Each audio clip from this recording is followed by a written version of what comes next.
अच्छा जी, अस्सलाम वालेकुम। हमारी डिस्कशन हो रही थी कल रिस्क एंड अनसर्टेनिटी के एरिया पे। हमने इसमें रिस्क और अनसर्टेनिटी में डिफरेंस देखा था और डीलिंग विद अनसर्टेनिटी में सेंसिटिविटी एनालिसिस। सेंसिटिविटी एनालिसिस के दो मेथड पे हमने बात की थी। मेथड नंबर 1 जो स्ट्रेट फॉरवर्ड मेथड था कि a given change in any variable how would it impact NPV, और method number 2 what is the change in any variable which will bring NPV down to zero. ये दो sensitivity के हमने method पढ़े और इस पर कुछ हमने इलस्ट्रेशंस भी देखी थी। इन रिजल्ट्स की कैलकुलेशन, इंटरप्रिटेशन और टैक्सेशन अगर आती है तो उसका इम्पैक्ट हमारी कैलकुलेशन पे क्या रहता है। कोई सवाल कल के लेक्चर से, कोई इशू जी?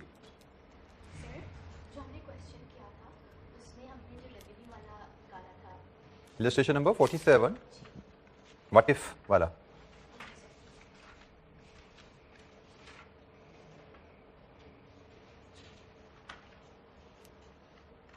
सर 48 हमने नहीं किया था, 49 किया था हमने जी। 49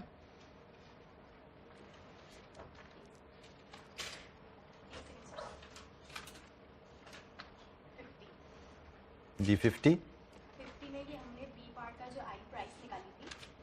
बी पार्ट में प्राइस, हाँ सर इसमें हमने जो था वो जो रेवेन्यू था उसकी सेंसिटिविटी देखी थी ना, net present value divided by जो रेवेन्यू था, और उसमें से टैक्स का इफेक्ट हम लोगों ने माइनस किया था। तो उसमें जो हमारी रेवेन्यू की नेट प्रेजेंट वैल्यू आ रही थी हम उसको यूज कर सकते थे। हमने इस क्वेश्चन की कैलकुलेशन में कहीं रेवेन्यू की पीवी ली नहीं थी। हमने इस क्वेश्चन पे अगर आप जाएं, हमने इस क्वेश्चन की कैलकुलेशन जो देखी है तो वो कुछ ऐसे दिख रही है आपके सामने। ये जिसकी एनपीवी कैलकुलेशन है, जिसमें आपने इनिशियल इन्वेस्टमेंट की पीवी ली, एनुअल कंट्रीब्यूशन की पीवी ली और टैक्सेशन की PV, NPV of the project. Price की सेंसिटिविटी कैलकुलेट करते हुए हमने पढ़ा हुआ है कि प्राइस का relevant cash flow is revenue. तो हमने कहा जी फॉर्मूला बनेगा NPV of over PV of post tax revenue.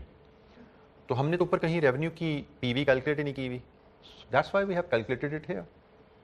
ऊपर तो कंट्रीब्यूशन की पीवी थी बेटा, प्राइस रेवेन्यू की नहीं थी वो, ठीक है। तो हम वन माइनस टी मल्टीप्लाई कर देते ना बेटा। फिर ये जो टैक्स है ये रेवेन्यू का टैक्स थोड़ी है, ये तो कंपनी का टैक्स है। रेवेन्यू को पोस्ट टैक्स करना है, किसी वैल्यू को पोस्ट टैक्स करने से बाद उस वैल्यू में से टैक्स डिडक्ट करो और वो टैक्स डिडक्ट होगा वन माइनस टी से मल्टीप्लाई करके, ठीक है। उस वैल्यू को टैक्स रेट से मल्टीप्लाई करें तो उस वैल्यू के रेलेवेंट टैक्स इफेक्ट आता है, ठीक है। हमने उस वैल्यू का रेलेवेंट टैक्स इफेक्ट माइनस करना है, ठीक है। Now I got your question. ये टैक्स नहीं लेस करना हमने, ठीक है। हमने उस वैल्यू में से उसका रेलेवेंट टैक्स इफेक्ट एडजस्ट करना है जी। एनी अदर क्वेश्चन, कोई और सवाल? पिछले सवाल में ना आप लिंक कर रहे हो, पिछले सवाल में कहीं हमने नहीं इसी में किया था कंट्रीब्यूशन वॉल्यूम पे, कंट्रीब्यूशन था तो। और ये जो टैक्स भी है ये कंट्रीब्यूशन पे कैलकुलेट हुआ है, इसलिए हमने इसका एडजस्ट कर लिया था इसको जी। एनी क्वेश्चन, कोई और सवाल? अच्छा जी, हमारे पास एक पास्ट पेपर में एक क्वेश्चन है, उसको देखते हैं। ये कंप्रीहेंसिव क्वेश्चन है, क्वेश्चन नंबर 5 सफर लिमिटेड विंटर 16 का क्वेश्चन 2 है। तो जरा इस क्वेश्चन में आते हैं जी, देखते हैं क्या है इसमें।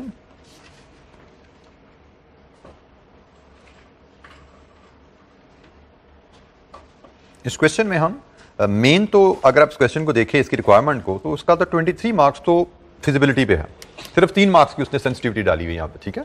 तो मेन तो जैसे मैंने कहा था कि मेन क्वेश्चन जो आता है इन्वेस्टर अप्रेजल का हुआ करेगा, सेंसिटिविटी कंपोनेंट हुआ करेगा 3, 4, 5 नंबर का। तो इसकी रिक्वायरमेंट से पहले हम इसको पढ़ते हैं जी सवाल को। Using the NPV method advise SL whether it would be feasible for the company to establish manufacturing plant. 23 marks. Part B feasibility और सेंसिटिविटी उसको बाद में देखते हैं। तो हमें प्लांट मैन्युफैक्चरिंग प्लांट स्टैब्लिश करना चाहिए, हमसे इस पर एडवाइस मांगी गई है। तो जनाब पढ़ते हैं सवाल की कहानी। सफर लिमिटेड, पेज नंबर 82, नहीं it is 80। Suffer limited is engaged in the business of import and marketing of a range of household cleaning products in Pakistan. All products are imported from Malaysia. Its most popular product is liquid dishwashing detergent, which is sold in the market under the brand name of Shine. In view of the Shine's increasing demand in the market, SL is considering to set up a plant in Pakistan for the manufacture of Shine because the manufacturer in Malaysia is unable to increase the supply by more than 5% per annum. Currently import करके बेच रहे हैं, लेकिन supplier ने कहा जी मैं सालाना 5% से ज्यादा डिमांड नहीं बढ़ा सकता आपकी, इससे ज्यादा सप्लाई सालाना 5% ज्यादा सालाना नहीं बढ़ाया जा सकता। तो पार्टी समझती है लोकल डिमांड ज्यादा रेट से बढ़ रही है, so they are thinking why not to set up our own plant, अपनी प्रोडक्शन क्यों ना शुरू कर दें इंपोर्ट की बजाय। तो this is the scenario. Other relevant information is as under. Information about existing business. Existing business मतलब import and sale. During latest years, sale of Shine were 10 million kg at an average selling price of 90 per kg, inclusive of 17% sale tax. Shine is imported in consignment of 1000 kg, मतलब एक ton. The cost per ton at current prices आ गया मतलब आगे inflation का जिक्र आने वाला है, ठीक है, is as follows: CIF value, import duty, sale tax, withholding income tax। ये about existing business, import and sale से related data आ गया। अब information about manufacturing Shine. The estimated cost of setting up a manufacturing plant is 1500 million. The plant would have a manufacturing capacity of 18 million kg per annum. The life of the plant is estimated at 5 years with a residual value of 30% of initial cost of setting up the plant. After the establishment of the manufacturing facility, sales volume is expected to grow by 10% annually. अपना plant लगा लोगे तो सालाना 10% से volume बढ़ेगा। Import कर रहे हो तो 5% ज्यादा बढ़ा ही नहीं सकते क्योंकि सप्लायर की तरफ से लिमिट है। The raw material is locally available. Manufacturing cost at current prices. ऊपर भी ये डाटा करंट प्राइसेस पे था, इंपोर्ट से रिलेटेड, और मैन्युफैक्चरिंग से रिलेटेड डाटा भी करंट प्राइसेस पे है। Direct material per KG inclusive of 17% sale tax, direct labour per KG, variable overhead per KG, fixed overhead per month excluding depreciation. यही आपका मैन्युफैक्चरिंग रिलेटेड डाटा हो गया। Taxation, SL is subject to taxation under following rules. यहां पे आपने ये याद रखना है कि आपको टैक्स के रूल्स पता होना जरूरी नहीं है टैक्स लॉ के तहत। आपको इस तरह के सवालों में आपके लिए टैक्स लॉ वही है जो सवाल में गिवन है, ठीक है, that is the tax law. तो यहां पे अक्सर असूलन में से प्रिंसिपली एग्जामिनर को यहां पे टैक्स की कैलकुलेशन को कॉम्प्लिकेट नहीं करना चाहिए क्योंकि this not a taxation paper. वो टैक्सेशन में उसने एक्चुअल लॉ की एप्लीकेशन आपसे टेस्ट कर ली हुई है। असूलन इस तरह की चीजों को यहां पे सिंप्लीफाइड रखना चाहिए, लेकिन समहाउ हमें आईकैप में अब फाइनेंशियल मैनेजमेंट के पेपर में टैक्सेशन की कॉम्प्लेक्सिटी डाल के उसकी भी कैलकुलेशन हमसे वो चेक करना चाहता है, तो वो करना चाहता तो मजबूरी है, we have no option but to get command over this. तो ये बार उसने एक टैक्सेशन का लॉ कम से कम उसने यहाँ पे अपना दे दिया। लॉ नहीं, उसने आपसे कहा कि लॉ लगाओ, लॉ उसने यहाँ पे बता दिया। इस लॉ की एप्लीकेशन बैरल हमें आनी चाहिए from our knowledge of tax subject. तो income tax rate applicable to SL is 25%। If the tax liability of the company is less than 1% of the turnover exclusive of sale tax, SL would be required to pay 1% of turnover as income tax. So minimum turnover tax का उसने बता दिया 1% है। Turnover tax paid in excess of the amount payable on taxable profit, if any, can be claimed against the future tax liability. ठीक हो गया? Of the next 3 years, brought forward losses can be carried forward for the next 6 years. तो ये जनाब कहानी आ गई कि कभी आप नॉर्मल टैक्सेस से ज्यादा पे करो इस मद में तो excess tax is recoverable against future tax liability, ठीक है, अगले 3 साल तक। और टैक्स लॉसेज अगर हैं तो 6 साल तक कैरी होते हैं। Further income tax paid at import stage is considered as minimum tax. ये एक तीसरा टैक्स आ गया। उसने कहा जी एक रेगुलर टैक्स है, नॉर्मल टैक्स है, एक टर्नओवर टैक्स है और एक विद होल्डिंग टैक्स है जो इंपोर्ट पे कट गया। This is minimum tax. ये टर्नओवर टैक्स मिनिमम टैक्स नहीं है। मिनिमम टैक्स क्या है? विद होल्डिंग स्टेज पे जो कटा है। तो बेसिकली आपको 3 में से किसी एक को चूज करना पड़ेगा। आप टैक्सेबल प्रॉफिट पे 25% कैलकुलेट करोगे, टर्नओवर का 1% कैलकुलेट करोगे और फिर विद होल्डिंग टैक्स भी लोगे जो इंपोर्ट की स्टेज पे कट गया। इन तीनों में से मिनिमम ये है। अगर तो ये मिनिमम पे किया तो कोई मसला नहीं है। हो सकता कहीं आप ये पे कर रहे हो तो यहीं ये पे कर रहे हो तो इसमें कोई रिकवरी नहीं है। कभी आपने ये पे किया तो रिकवरी है इसकी, और अगर यही आपका सबसे ज्यादा बन रहा है तो ये पे होगा, ठीक है। तो 3 टैक्सेस की वैल्यूज आपको यहां कैलकुलेट करनी पड़ेगी। थोड़ी सी इसने कॉम्प्लेक्सिटी डाली है which is not norm. Normally एक ऑप्शन या 2 ऑप्शन करता है, यहाँ पे उसने 3 ऑप्शन बना दी हैं, but we'll have to deal with it. The difference between the amount of minimum tax paid and tax payable otherwise is not allowed to be carried forward. उसने क्लियर कर दिया कि भाई मिनिमम टैक्स में और अदरवाइज टैक्स में difference carry forward नहीं होगा, इसका और इसका कैरी फॉरवर्ड होगा। Allowable initial and normal tax depreciation on the plant is 50 and 10। जो प्लांट आप लगाओगे उसकी डेप्रिसिएशन का भी उसने बता दिया। Other information, sale price and all cost, price and cost would increase by 10 and 5% respectively per annum. All receipts and payments arise at the end of the year except cost of setting up of plant, which would arise at the beginning of the year. It may be assumed that the plant would commence operations immediately, मतलब start of year 1. SL's cost of capital is 15%. अच्छा, अब यहाँ पे जो scenario है हमारे पास, अहम चीज होती है भाई सवाल को उसका स्टेप्स, फॉर्मेट, प्रेजेंटेशन कैसे बनती है हमारी। यहां पे बेसिकली व्हाट ज़ियन you are faced with, currently you are importing and selling and you are considering why not to set up a plant and manufacture and then start selling. तो basically ये दो डिफरेंट बिजनेस प्रपोजल हैं जो आपको compare करने हैं। It's not only requirement से तो लगता है सिर्फ फिजिबिलिटी पूछेगा ये प्लांट लगाए ना लगाए, बट क्वेश्चन है कि should we set up the plant और continue as what we are doing today.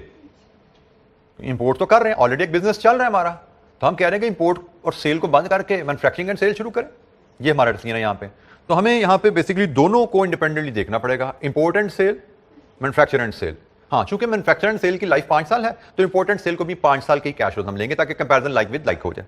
तो 5 साल इंपोर्टेंट सेल हमारे कैश फ्लो क्या बनते हैं, उसकी एनपीवी क्या बनेगी, और 5 साल प्लांट सेटअप करके बिजनेस बनाएं, चलाएं, मैन्युफैक्चर एंड सेल करें, उसकी प्रॉफिट हमारी एनपीवी क्या बनेगी। इन दोनों ऑप्शंस की एनपीवी कंपेयर करेंगे and the option giving higher positive NPV will be recommended कि हमें प्लांट लगाना है या नहीं लगाना। वो दो ऑप्शंस की एनपीवी से हम कंपेयर करके देखेंगे। तो हमने कहा जी 5 साल पे हमें चलना है, तो हम option number 1 continue with import and cell.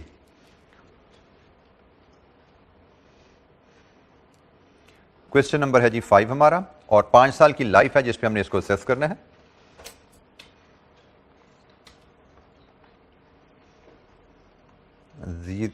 Zero तो इसमें है ही नहीं, 1 2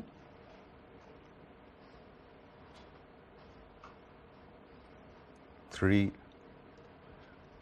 4 एंड 5 टैक्सेस सेम ईयर में ही है यहां पे।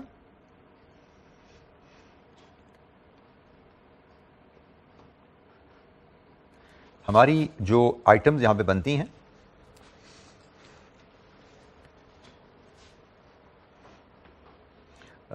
सबसे हाँ जी रुपीस का भी डिसाइड कर लें, वैल्यू भी डिसाइड कर लें। तो हमें जो वैल्यूज गिवन है मिलियंस में ले लें, 1500 मिलियन इनिशियल इन्वेस्टमेंट है, तो उस हिसाब से रुपीस इन मिलियन में लेना हमें सूट करेगा।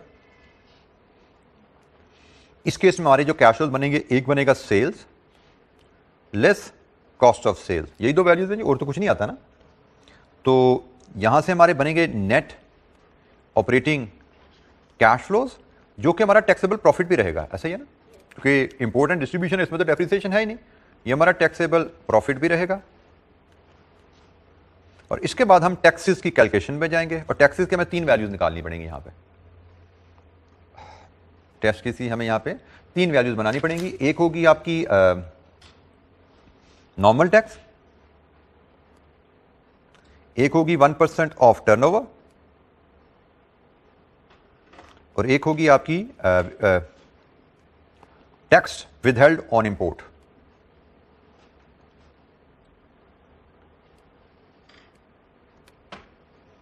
और इसमें से जो हायर वैल्यू होगी वो हम यहां पे पिक करेंगे, और इसके बाद हम आगे इसको लेके चलेंगे। इसमें रिकवरी मोड अगर आएगा तो उसको भी देखना पड़ेगा, इसलिए आगे मैं इसके अभी एक्सटेंड नहीं करता टेबल को।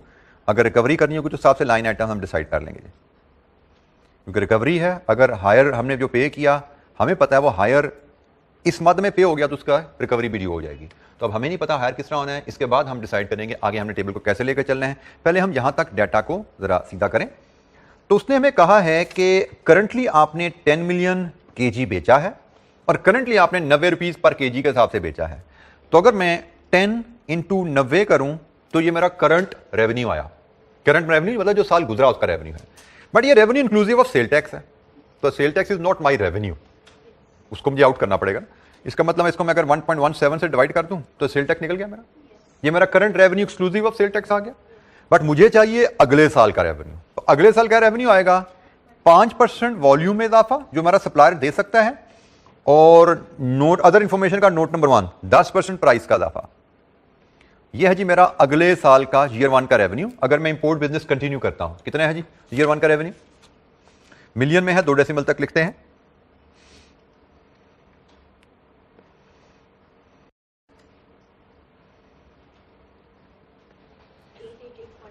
ट्रिपल 8.46 888.46।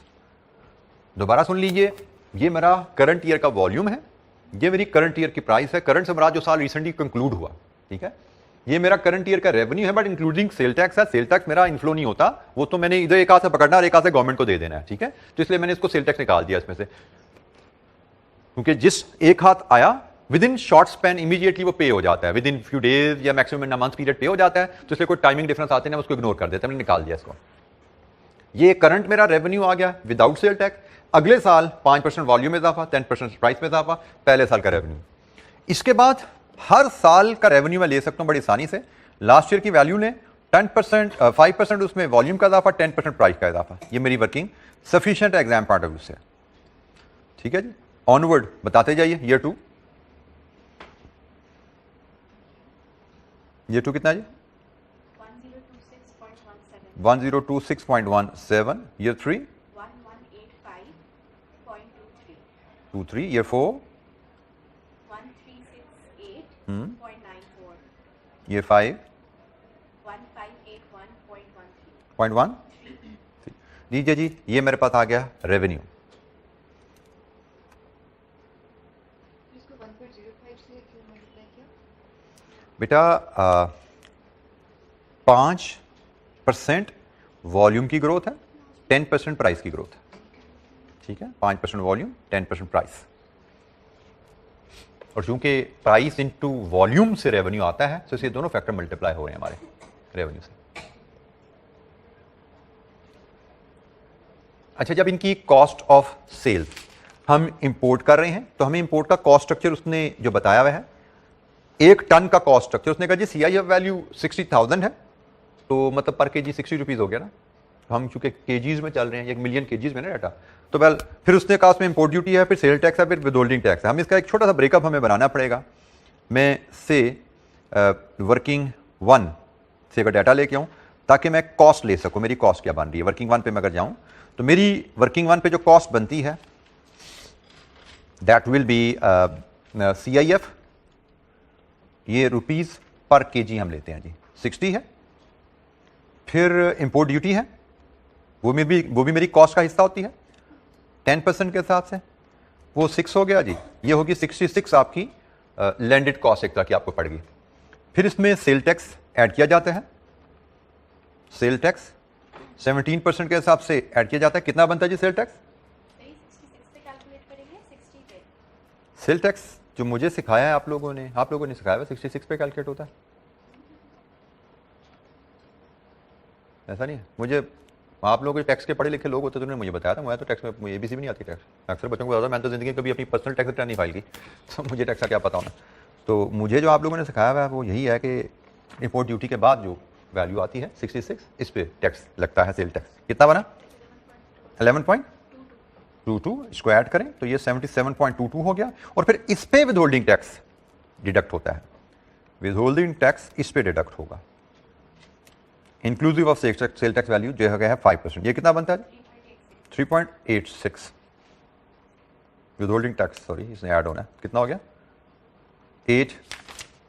1.08। ठीक है जी, ये हमारा कॉस्ट स्ट्रक्चर कुछ इस तरह का बनता है। अब इसमें हजरत वजह से देखिएगा, cell tax is not my cost, ये मैं पे जरूर करूंगा, मेरी जेब से पैसे इतने जा रहे हैं। लेकिन इनकम टैक्स से मैं डील करूंगा जब मैं इनकम टैक्स के एरिया में आऊंगा कि ये भाई मेरा लाइबिलिटी है या एडजस्ट होना है, इस पर बात होगी। मेरे लिए ये सेल टैक्स मेरी कॉस्ट नहीं है, क्योंकि मैं रेवेन्यू पे भी सेल टैक्स कलेक्ट कर रहा हूँ, ये उधर से एडजस्ट हो जाएगा। ये जो मैं पे जरूर करूंगा, लेकिन ये मेरे रेवेन्यू से जो कलेक्ट कर रहा हूँ उसमें एडजस्ट हो जाना है। मेरा कैश फ्लो इंपैक्ट इसका भी कुछ नहीं है। मेरा कॉस्ट इंपैक्ट तो ये है, दिस इज माई कॉस्ट। बाकी सारी चीजें मैंने आगे इस वैल्यू पे पहुंचने के लिए की हैं, क्योंकि ये withholding tax at import minimum tax का केस है, तो मिनिमम टैक्स की फिगर मुझे यहां से मिल जाती है। तो फिलहाल मेरे लिए रेलेवेंट फिगर ये है, this is my cost per KG. मेरी कॉस्ट पर केजी फिलहाल 66 रुपीज है। तो जनाब हम यहां पे बात करेंगे कि cost of sales 10 million into 66, ये मेरी करंट कॉस्ट है, ऐसा ही है। ये मेरी करंट टर्नओवर पे करंट कॉस्ट है, बट मुझे तो 1 की कॉस्ट चाहिए ना। तो क्या करें? वॉल्यूम का इजाफा और कॉस्ट का इजाफा। कॉस्ट में इजाफा, नोट नंबर 1 5%। लीजिए जी, I think this will be my cost of sale for the first year. कितनी वैल्यू आई? Cost of sale for the first year, क्योंकि sale tax is not my cost, मेरा रेवेन्यू है ना। मैंने इसमें भी सेल टैक्स नहीं लिया। क्यों नहीं लिया? कि भाई मैंने इधर से सेल टैक्स लेना है और उधर पे कर देना है गवर्नमेंट को। और अगर मैं कोई कॉस्ट पे सेल टैक्स पे कर रहा हूं, मैं कस्टमर से सेल टैक्स लेता हूं, वो जेब में डाल दिया, जो नेट बचा गवर्नमेंट को पे कर रहा हूं। तो सेल टैक्स मैं पे जरूर कर रहा हूं, बट वो बस आन जान हो रहा है, मेरा कॉस्ट इंपैक्ट उसका कोई नहीं आ रहा। ना इस इनफ्लो का मेरे पे कोई इनकम पे इंपैक्ट है, ना उस इंपोर्ट पे जो पे किया उसका मेरी कॉस्ट पे कोई इंपैक्ट है, वो तो सिर्फ हैंड्स चेंज हो रहे हैं। ठीक है, unless we are told, unless यहां पे हमें कहा जाता, जैसे हम आउटपुट पे अगर सेल टैक्स वसूल ना कर रहे होते तो फिर मेरा इनपुट पे टैक्स मेरी कॉस्ट बन जाता है। ठीक है ना, अगर मैं आउटपुट पे सेल टैक्स नहीं चार्ज कर रहा होता तो इनपुट का सेल टैक्स मेरी कॉस्ट बन जाता, उसको मैं फिर यहां पे ले लेता अपनी कॉस्ट में। बट मैं चूंकि आउटपुट पे अपनी सेल टैक्स चार्ज कर रहा हूं तो मेरा इनपुट सेल टैक्स एडजस्टेबल है, अनलेस स्टेटेड अदरवाइज। ये नॉर्मल नॉर्म्स की बातें हैं जो हम लेके चलेंगे। 727.69 और अब 65 और इसमें भी आप उसी अंदाज में लास्ट ईयर की फिगर लेंगे, इसमें 5% वॉल्यूम और 5% कॉस्ट का चेंज डालते जाएंगे, तो ईयर 2 ईयर 3 ऑनवर्ड हम चलते जाएंगे इस तरह।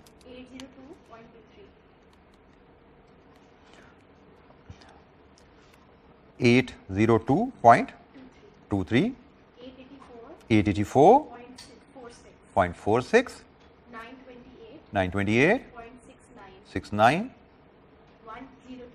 1023, 8।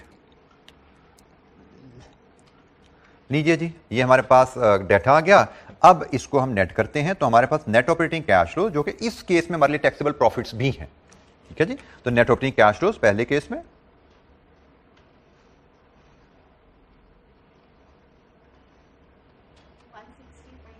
160.81, ईयर 2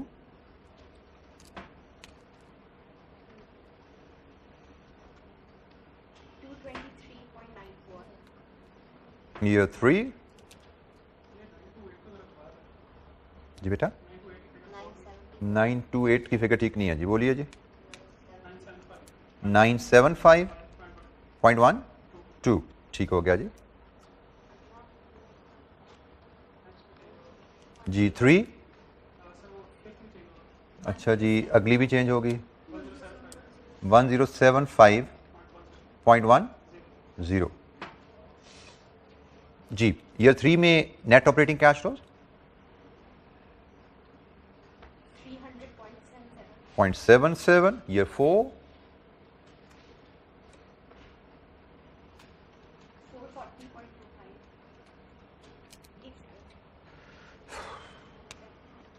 जी, ईयर 4 393.82, ईयर 5 506.06,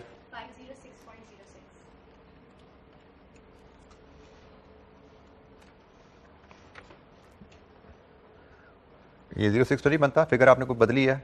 1075.07 लीजिए जी, हमारे पास नेट ऑपरेटिंग कैश फ्लो या जिसको हम टैक्सेबल प्रॉफिट भी कहते हैं आ गया। अब टैक्सेशन की तरफ चलते हैं जरा। हमारे पास टैक्सेशन की 3 हमें ऑप्शन दी गई हैं। एक है जी नॉर्मल टैक्स। तो नॉर्मल टैक्स का रेट क्या है जी? नॉर्मल टैक्स का रेट हमें दिया गया है क्वेश्चन में 25%। टैक्सेशन के पैराग्राफ में second line, income tax applicable is 25%। तो जनाब पहले नॉर्मल टैक्स हर साल का कैलकुलेट कीजिए। पहले साल का नॉर्मल टैक्स 160.81 का 25%, 40.20, 223.94 का 25%,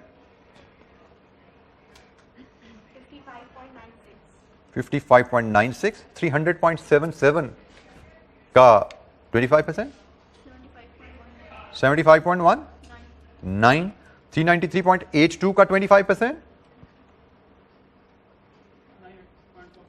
98.45, 506.06 का 25%, 126.51। अच्छा, ये नॉर्मल टैक्स है। 1% ऑफ टर्नओवर, ये हमारा 1% of turnover excluding sale tax ही आ रहा है। बिल्कुल ठीक है जी। एक्सक्लूसिव ऑफ सेल टैक्स लेना है तो एक्सक्लूसिव ऑफ सेल टैक्स ही है। इसका 1% लीजिए जी। 8.88, 8.88, 10.26, 1.85, 13.69, 15.81 और विदहोल्डिंग टैक्स ऑन इंपोर्ट, इसको हम कैलकुलेट कर लेते हैं। विदहोल्डिंग टैक्स ऑन इंपोर्ट, जितना केजी बेच रहे हैं उतना केजी इंपोर्ट कर रहे हैं ना। 10 मिलियन केजी पहले साल करंट इंपोर्ट है और करंटली हम इस पर टैक्स पे कर रहे हैं। वर्किंग वन से देखिए करंटली पर केजी हम टैक्स पे कर रहे हैं 3.86 ये हमने वर्किंग वन में लिया हुआ जी, ये हमारा करंट टैक्स है। लेकिन अगले साल 5% वॉल्यूम में इजाफा आ जाएगा और 5% कॉस्ट में इजाफा आएगा, तो जो वॉल्यूम में इजाफा आया उससे भी हमारी विदहोल्डिंग टैक्स की अमाउंट बढ़ेगी, और जो कॉस्ट में इजाफा आया उससे भी विदहोल्डिंग टैक्स की अमाउंट बढ़ेगी, क्योंकि कॉस्ट बढ़ेगी तो ड्यूटी बढ़ेगी, सेल टैक्स बढ़ेगा, सब कुछ बढ़ गया ना। तो जितना कॉस्ट में इजाफा उतना ही टैक्स में इजाफा आ जाएगा without change in the tax rate. तो जनाब इसके हिसाब से बताइए हमारा पहले साल का टैक्स कहां पे गया इंपोर्ट पे?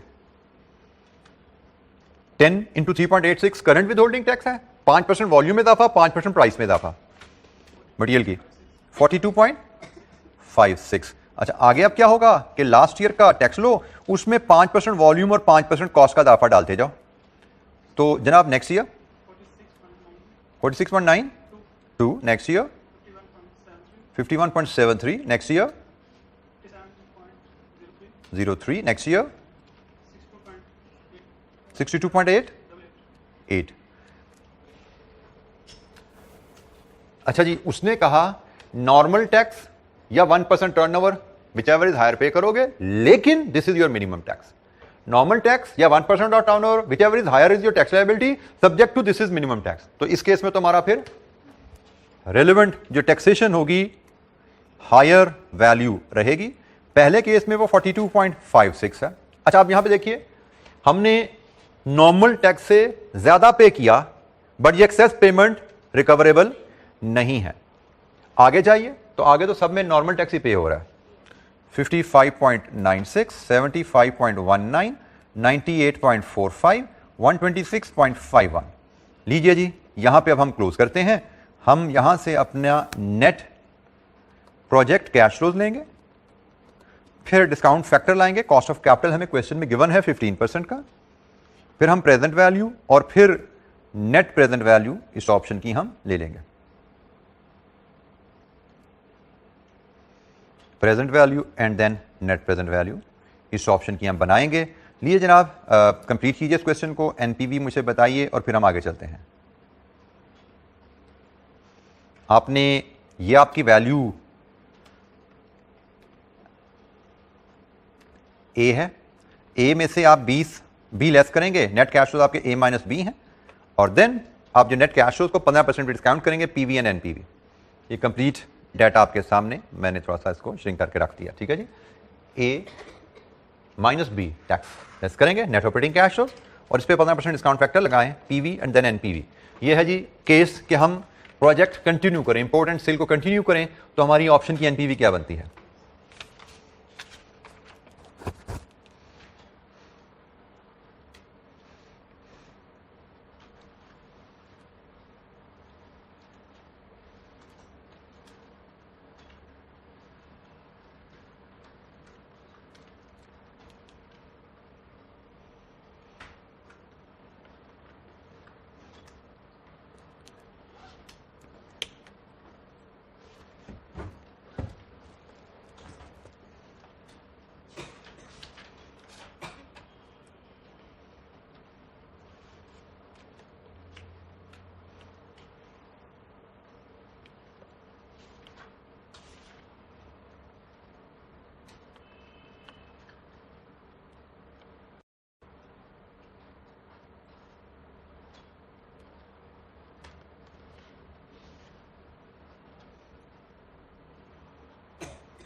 $735.89.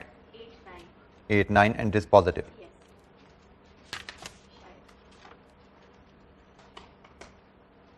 ये जी हमारे पास अगर हम इंपोर्ट के साथ बिजनेस करते रहें तो ये हमारी एनपीवी बनती है इंपोर्ट एंड सेल के ऑप्शन के साथ।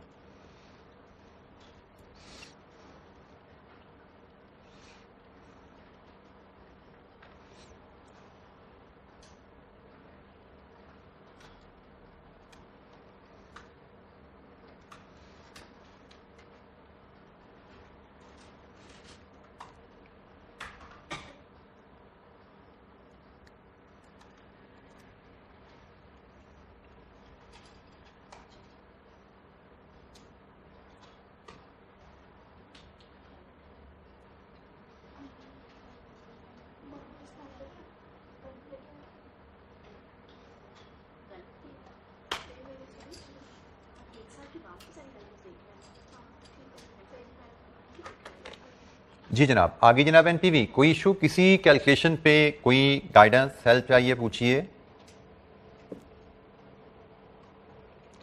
अब हम प्लांट सेटअप की तरफ चलते हैं। लाइफ वहां पे भी 5 साल ही है, लेकिन अब जीरो में इनिशियल इन्वेस्टमेंट भी आएगी तो जीरो का कॉलम भी बनेगा। जो एक्सेस टैक्स रिफंडेबल था उसका इफेक्ट नहीं? बेटा नहीं रिफंडेबल, बेटा यही तो मैं कह रहा हूं। अगर हम 1% ऑफ टर्नओवर पे करते तो फिर एक्सेस रिफंडेबल था। तो हमने कहीं पे 1% ऑफ टर्नओवर पे किया? हमने सिर्फ एक जगह ये पे किया, बाकी सब जगह हमने नॉर्मल टैक्स पे किया। हमने कहीं टर्नओवर टैक्स पे ही नहीं किया। ये मिनिमम टैक्स है, इसमें कोई रिफंड का कंपोनेंट नहीं है। अगर टर्नओवर टैक्स पे करते तो रिफंड का कंपोनेंट आता, तो हमने टर्नओवर टैक्स कभी पे ही नहीं किया।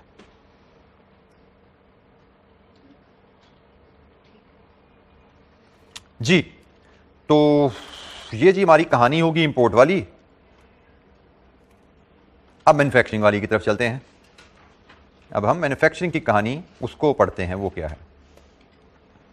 तो मैन्युफैक्चरिंग में पहली बात तो हमारी हो गई कि हमें 0 से 6 पे जाना है। 6 कॉलम हमें बनाने हैं, ठीक है जी। सो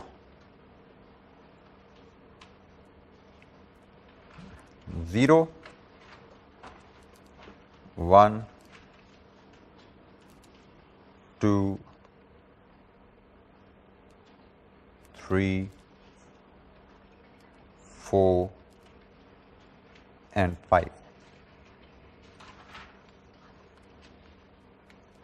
रुपीज इन मिलियन में ही रहेंगे हम।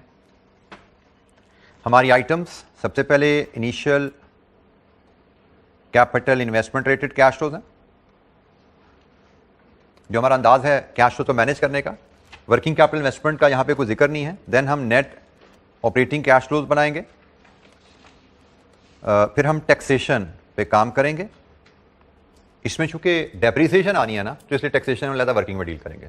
पिछले साल में डेप्रिसिएशन नहीं थी ना, तो मैंने वहीं पे नीचे मैनेज कर लिया। इधर हम पुराने अंदाज में जैसे सवाल करते आ रहे हैं वैसे इसको टैक्सेशन ज़्यादा डील करेंगे। तो यहां से हम लेंगे नेट कैश फ्लोज, फिर discount factor 15%, present value and net present value. I think ये जी हमारा फॉर्मेट है जिसपे हमें पॉपुलेट करके एनपीवी पे पहुंचना है। तो डाटा फीड करते हैं जी। सबसे पहले इनिशियल इन्वेस्टमेंट कितनी है? 1500 जीरो में ली जाती है, 1500.00। इसी के साथ इसकी रेजिडुअल वैल्यू भी फीड कर देते हैं। कितनी है residual value? 30% of initial cost, तो वो बनी 450। तो 1500 का 30% 450, वो भी हम यहां फीड कर देते हैं। Net operating cash flows, net operating cash flows पे चलते हैं जी। उसके लिए अब हम वर्किंग 2 पे जाते हैं। वर्किंग 1 हमने बना ली है, वर्किंग 2 बनाते हैं।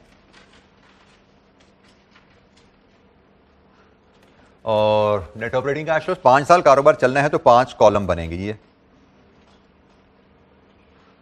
1 2 3 4 and 5।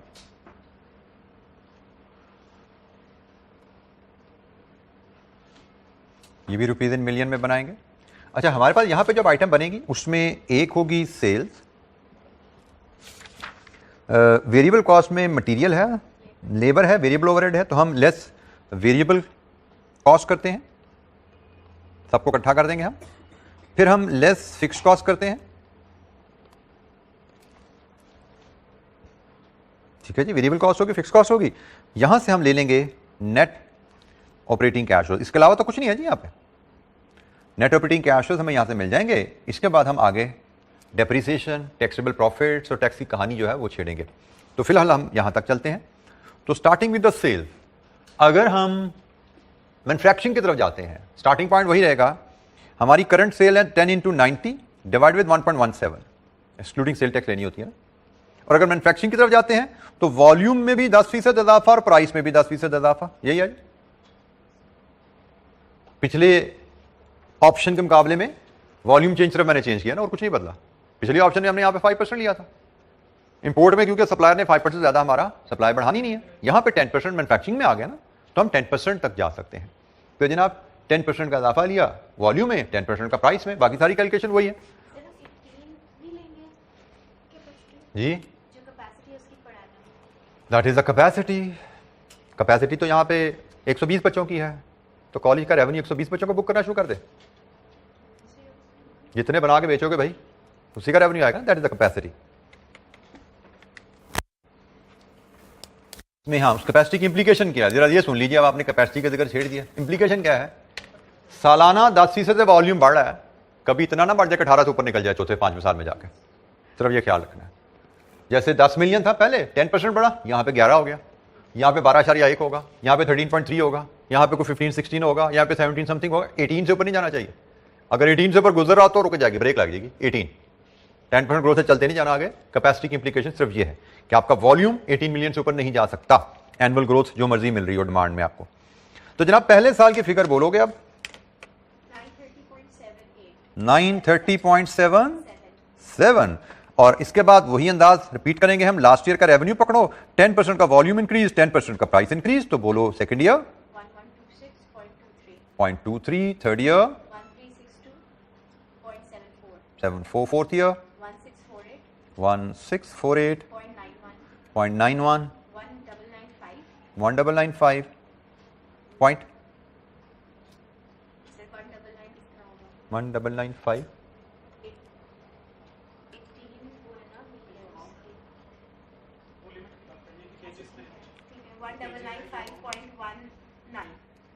19 जी।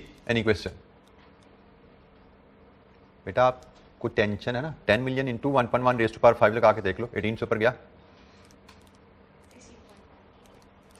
जी जनाब, हमारे पास ये टर्नओवर आ गया और रेवेन्यू आ गया, सॉरी। अब इसमें से हमने variable cost of sales less करनी है। तो वेरिएबल कॉस्ट ऑफ सेल्स की वर्किंग भी कुछ इसी अंदाज में 10 इंटू वर्किंग बनानी पड़ेगी थोड़ी सी 3, क्योंकि वेरिएबल कॉस्ट की कॉस्ट हमारे पास रेडी नहीं है ना। तो वर्किंग 3 में हम जाते हैं और वर्किंग 3 या वर्किंग 2 बन रहा है, चलें वर्किंग 3 सी के नीचे बननी है तो वर्किंग 3। हम अगर मैन्युफैक्चरिंग में जाते हैं तो हमें बताया गया है कि हमारी डायरेक्ट मटेरियल है कॉस्ट, ये हम रुपीस पर केजी बना रहे हैं। अच्छा, उसने कहा जी रॉ मटेरियल जो आ रहा है वो 30 रुपीज का, but that is inclusive of sale tax. तो सेल टैक्स तो कॉस्ट नहीं होती ना हमारी कॉस्ट होगी 30 डिवाइड विद 1.17। हमारी कॉस्ट क्या जी इसमें?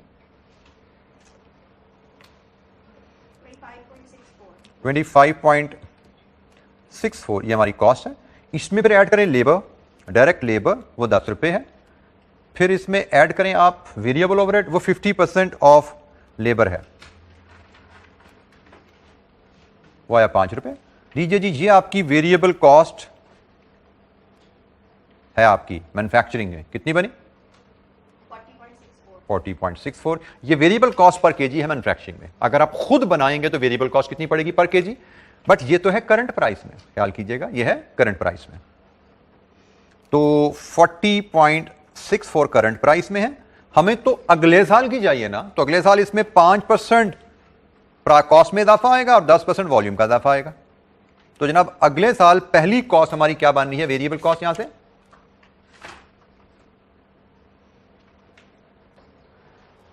करंट वॉल्यूम पे करंट आज के हिसाब से खर्चा वेरिएबल कॉस्ट कितना बनता है, बट हमें पहला वैल्यू 1 की चाहिए। तो 1 पे जाने के लिए आप आज से 1 साल बाद में कॉस्ट में इजाफा और वॉल्यूम में इजाफा डालेंगे तो नेक्स्ट ईयर की कॉस्ट आपको मिलेगी। नेक्स्ट ईयर की वेरिएबल कॉस्ट आपकी कितनी होगी? टोटल 469.39। 40 इंटू 10 तो 400 तो यही होगा ना बेटा। 2 इन्फ्लेशनें लग रही हैं, दिमाग भी हाजिर रखना है, सिर्फ कैलकुलेटर पे नहीं रिलाय करना। जी बेटा आप कहीं फंसी में है किसी कैलकुलेशन में? पूछें बेटा। 1.05 कॉस्ट में इजाफा है, पूछिए ना। नोट नंबर 1, अदर इंफॉर्मेशन का नोट नंबर 1, ये देखिए बेटा, ये कॉस्ट है करंट, तो हम तो 1 की निकाल रहे हैं ना। तो 1 की कॉस्ट के लिए इसमें 5% का इजाफा आ गया, ये कॉस्ट में इजाफा आ गया, और ये है वॉल्यूम करंट। अगले साल इजाफा आना है मैन्युफैक्चरिंग में 10% का। ये 10 इंटू 1.1 ये वॉल्यूम में इजाफा आ गया। ठीक है,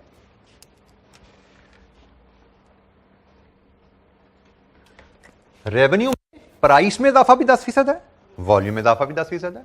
कॉस्ट में वॉल्यूम तो 10% ही चलेगा ना, लेकिन प्राइस में इजाफा 5% है। इन्फ्लेशन 5% यहां पे असर डाल रही है। तो जनाब इसके आगे की कहानी वैसे ही चलेगी, लास्ट ईयर इंटू 1.05 इंटू 1.10। तो जनाब सेकेंड ईयर की वेरिएबल कॉस्ट कितनी बनी?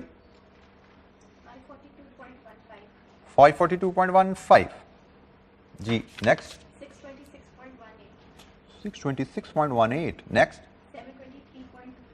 723.24 835.34। लीजिए जी, ये हमारे पास वेरिएबल कॉस्ट की इंफॉर्मेशन आ गई, सालाना वेरिएबल कॉस्ट जो कि total units into cost per unit होती है, total units into cost per unit है।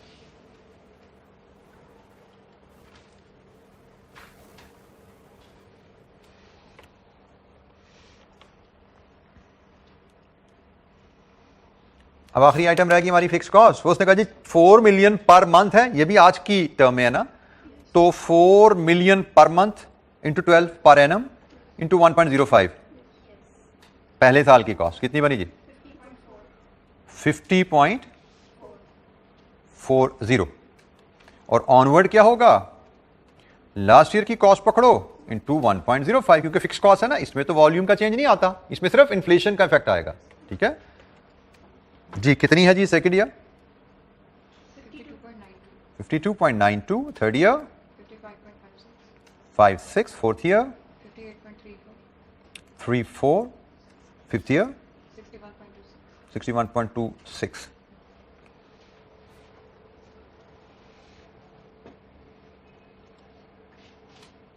लीजिए जी, नेट ऑपरेटिंग कैश फ्लोज हम यहां से ले सकते हैं। तो बोलिए नेट ऑपरेटिंग कैश फ्लोज क्या आ रहे हैं? Year 1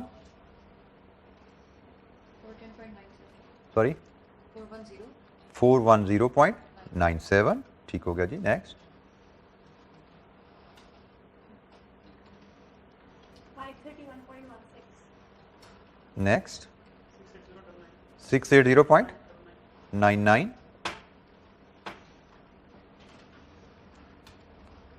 867.34। And the last one 1098.58। लीजिए जी, नेट ऑपरेटिंग कैश फ्लोज की फिगर हमारे पास आ गई है। इसको अब हम एक्सटेंड कर लेंगे अपने मेन शीट में। हमें नेट ऑपरेटिंग कैश फ्लो की फिगर चाहिए।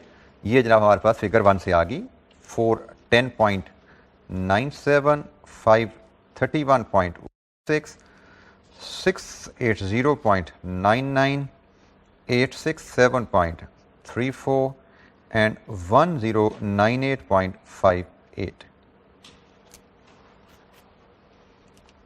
टैक्सेशन हम वर्किंग 2 को ही एक्सटेंड करते हैं, जैसे हमने पहले सीखा हुआ है वैसे ही हम इसको एक्सटेंड करेंगे टैक्सेशन के लिए।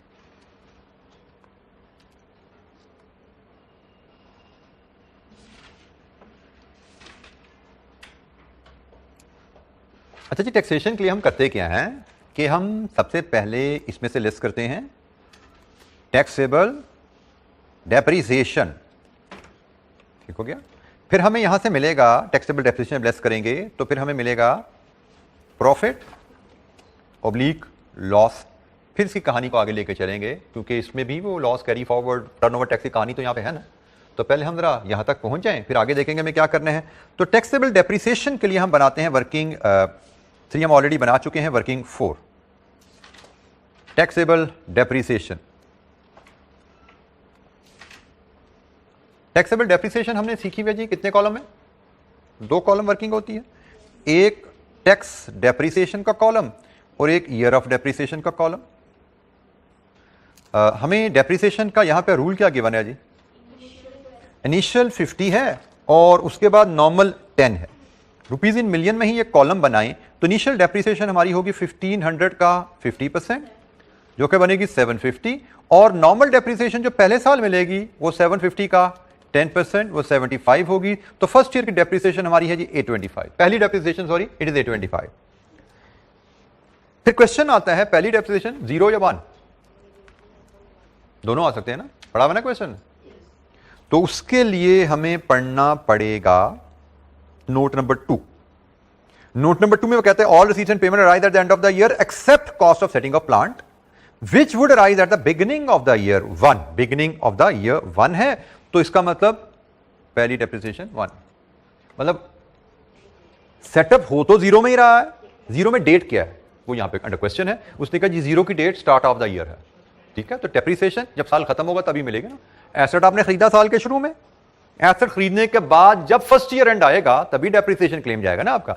तो आपका एसेट खरीदने के बाद फर्स्ट ईयर एंड साल बाद आएगा, क्योंकि एसेट आपने 1 जनवरी को ले लिया ना, साल बाद फर्स्ट ईयर एंड आया तो क्लेम आपका 1 में जाएगा। इसके बाद की कहानी 2, 3, लाइफ कितनी है 5 तक, तो 5 में बैलेंस डेप्रिसिएशन हम लेते होते हैं, वो चार्ज आएगा या डेप्रिसिएशन आएगा देख लेंगे। फिलहाल कंप्लीट करते हैं। तो जनाब यहां तक हमारी डब्ल्यूडीवी कितनी बनी 1500 माइनस 825,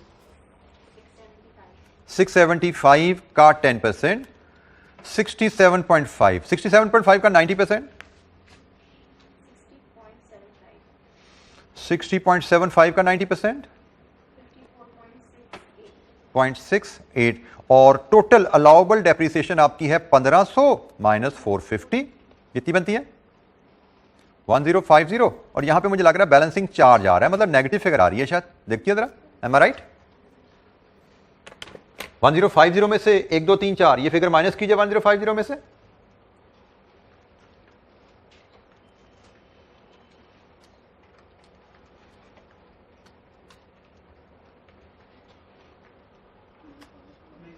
नेगेटिव।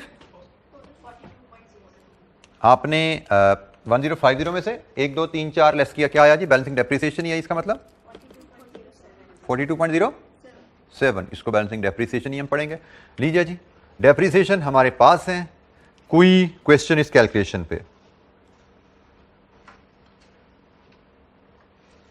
डेप्रिसिएशन की कैलकुलेशंस में रिकॉल करने में कोई दिक्कत?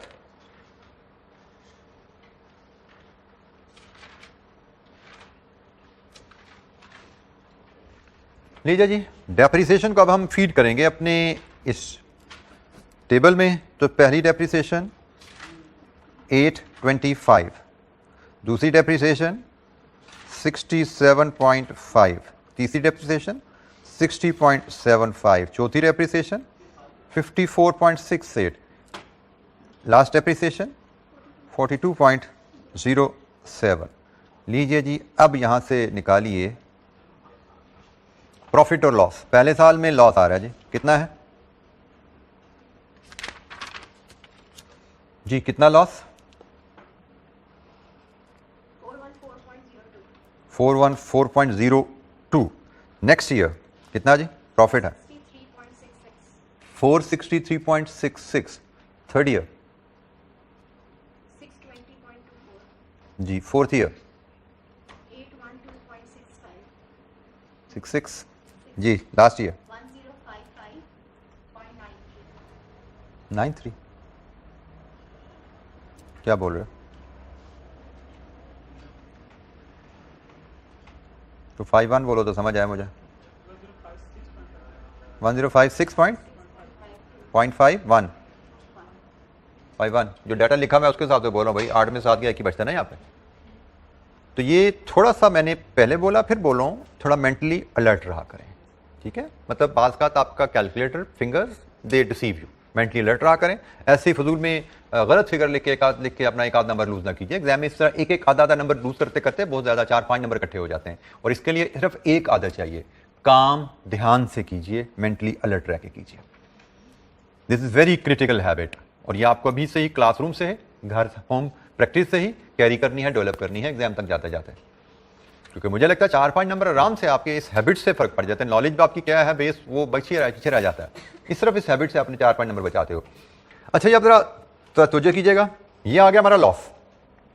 तो लॉस तो होगा कैरी फॉरवर्ड। तो जनाब इसको हम लॉस को इस केस में मैं ब्रॉड फॉरवर्ड करता हूं यहां पे 414.02, तो ये होगा एडजस्ट। अब मेरी कहानी बनेगी टैक्सेबल प्रॉफिट की। मेरे टैक्सेबल प्रॉफिट्स अब आ रहे हैं जी। यहां पे पहले साल में 0 है, दूसरे साल में क्या है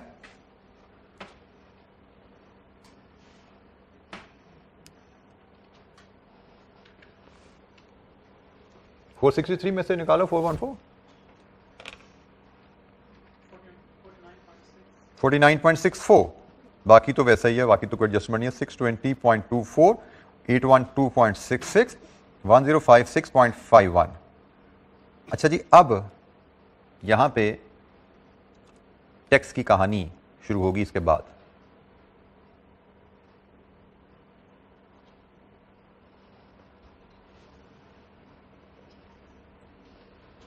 टैक्सेशन का लॉ पढ़ लिया ना आपने कंपनी का। इस कंपनी का टैक्सेशन लॉ क्या था? नॉर्मल टैक्स और 1% ऑफ टर्नओवर और मिनिमम टैक्स ऑन इंपोर्ट। तो इस केस में तो इंपोर्ट है ही नहीं, इसमें तो इंपोर्ट, इस केस में तो मैन्युफैक्चरिंग में तो इंपोर्ट नहीं है। तो इसका मतलब नॉर्मल टैक्स और 1% ऑफ टर्नओवर, ये दो ऑप्शन है। तो दोनों कैलकुलेट करते हैं और फिर देखते हैं क्या बनता है जी।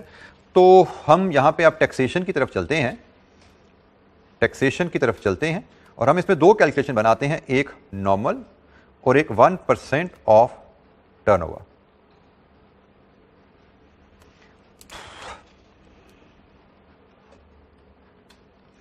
तो पहले केस में नॉर्मल तो है 0 जी, दूसरे केस में नॉर्मल का रेट है 25%।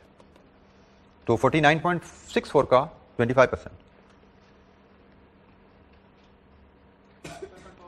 12.41 जी। नेक्स्ट 620.24 का 25%,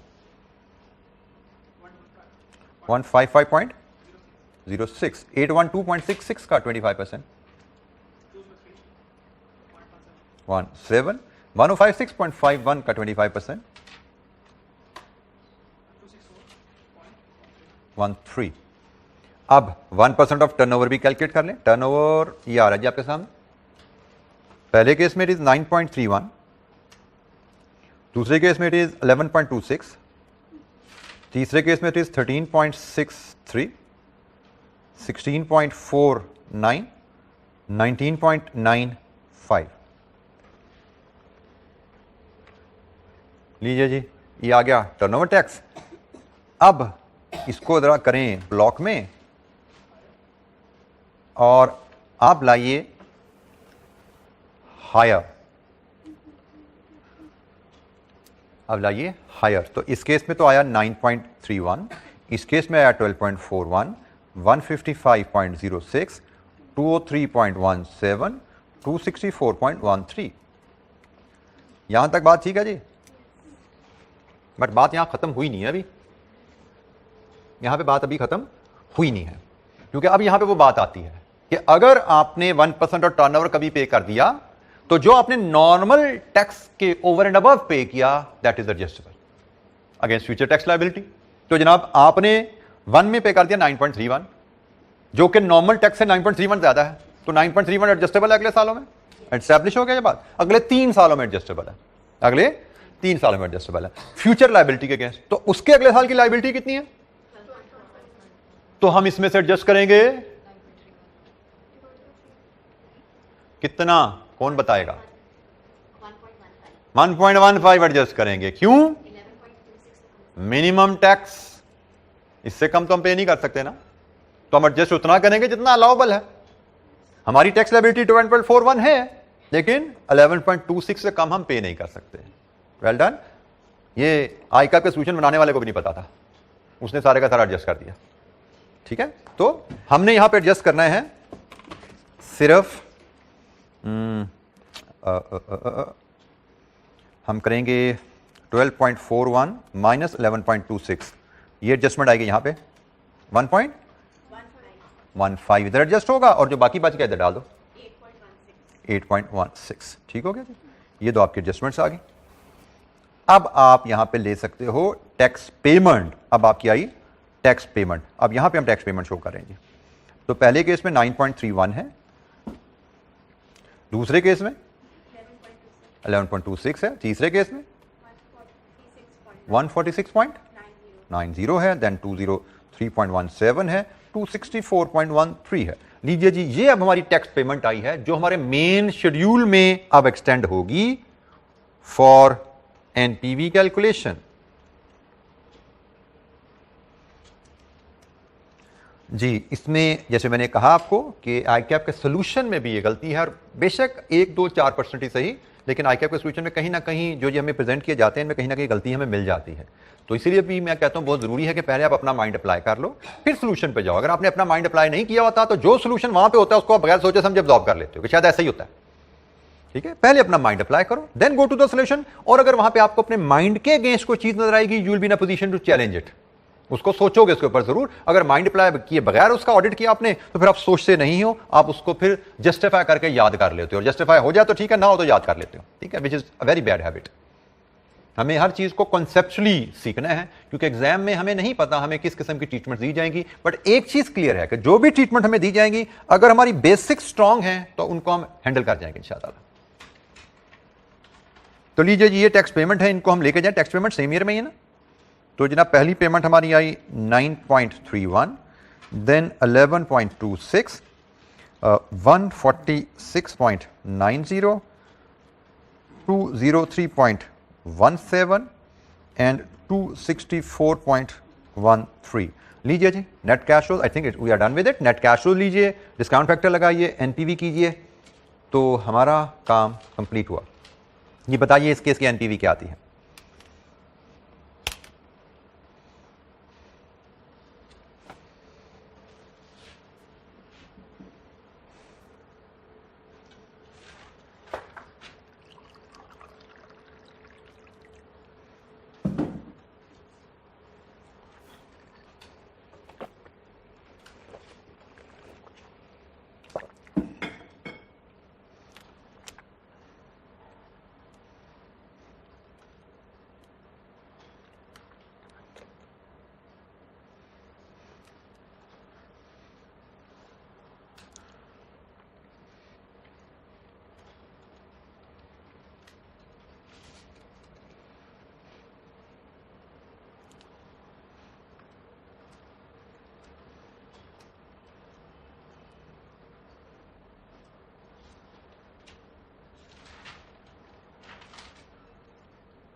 जी जनाब, क्या आती है एनपीवी?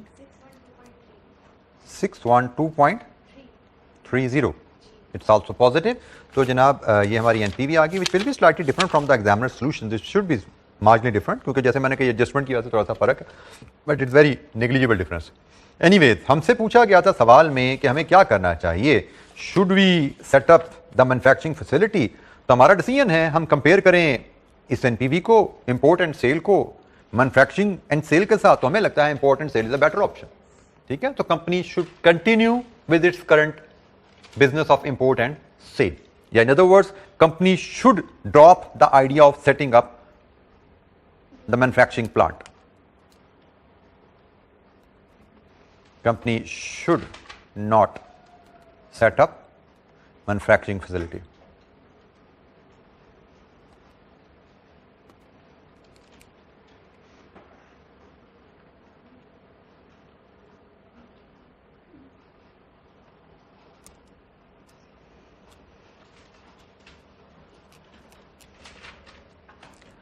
अच्छा, you take a 5 minutes break. इसके बाद हम इसका जो पार्ट बी है उस पर हम बात करेंगे। हमने यहाँ पे इसका डिसीजन ले लिया, company should not set up the production facility, company should continue with the import and distribution.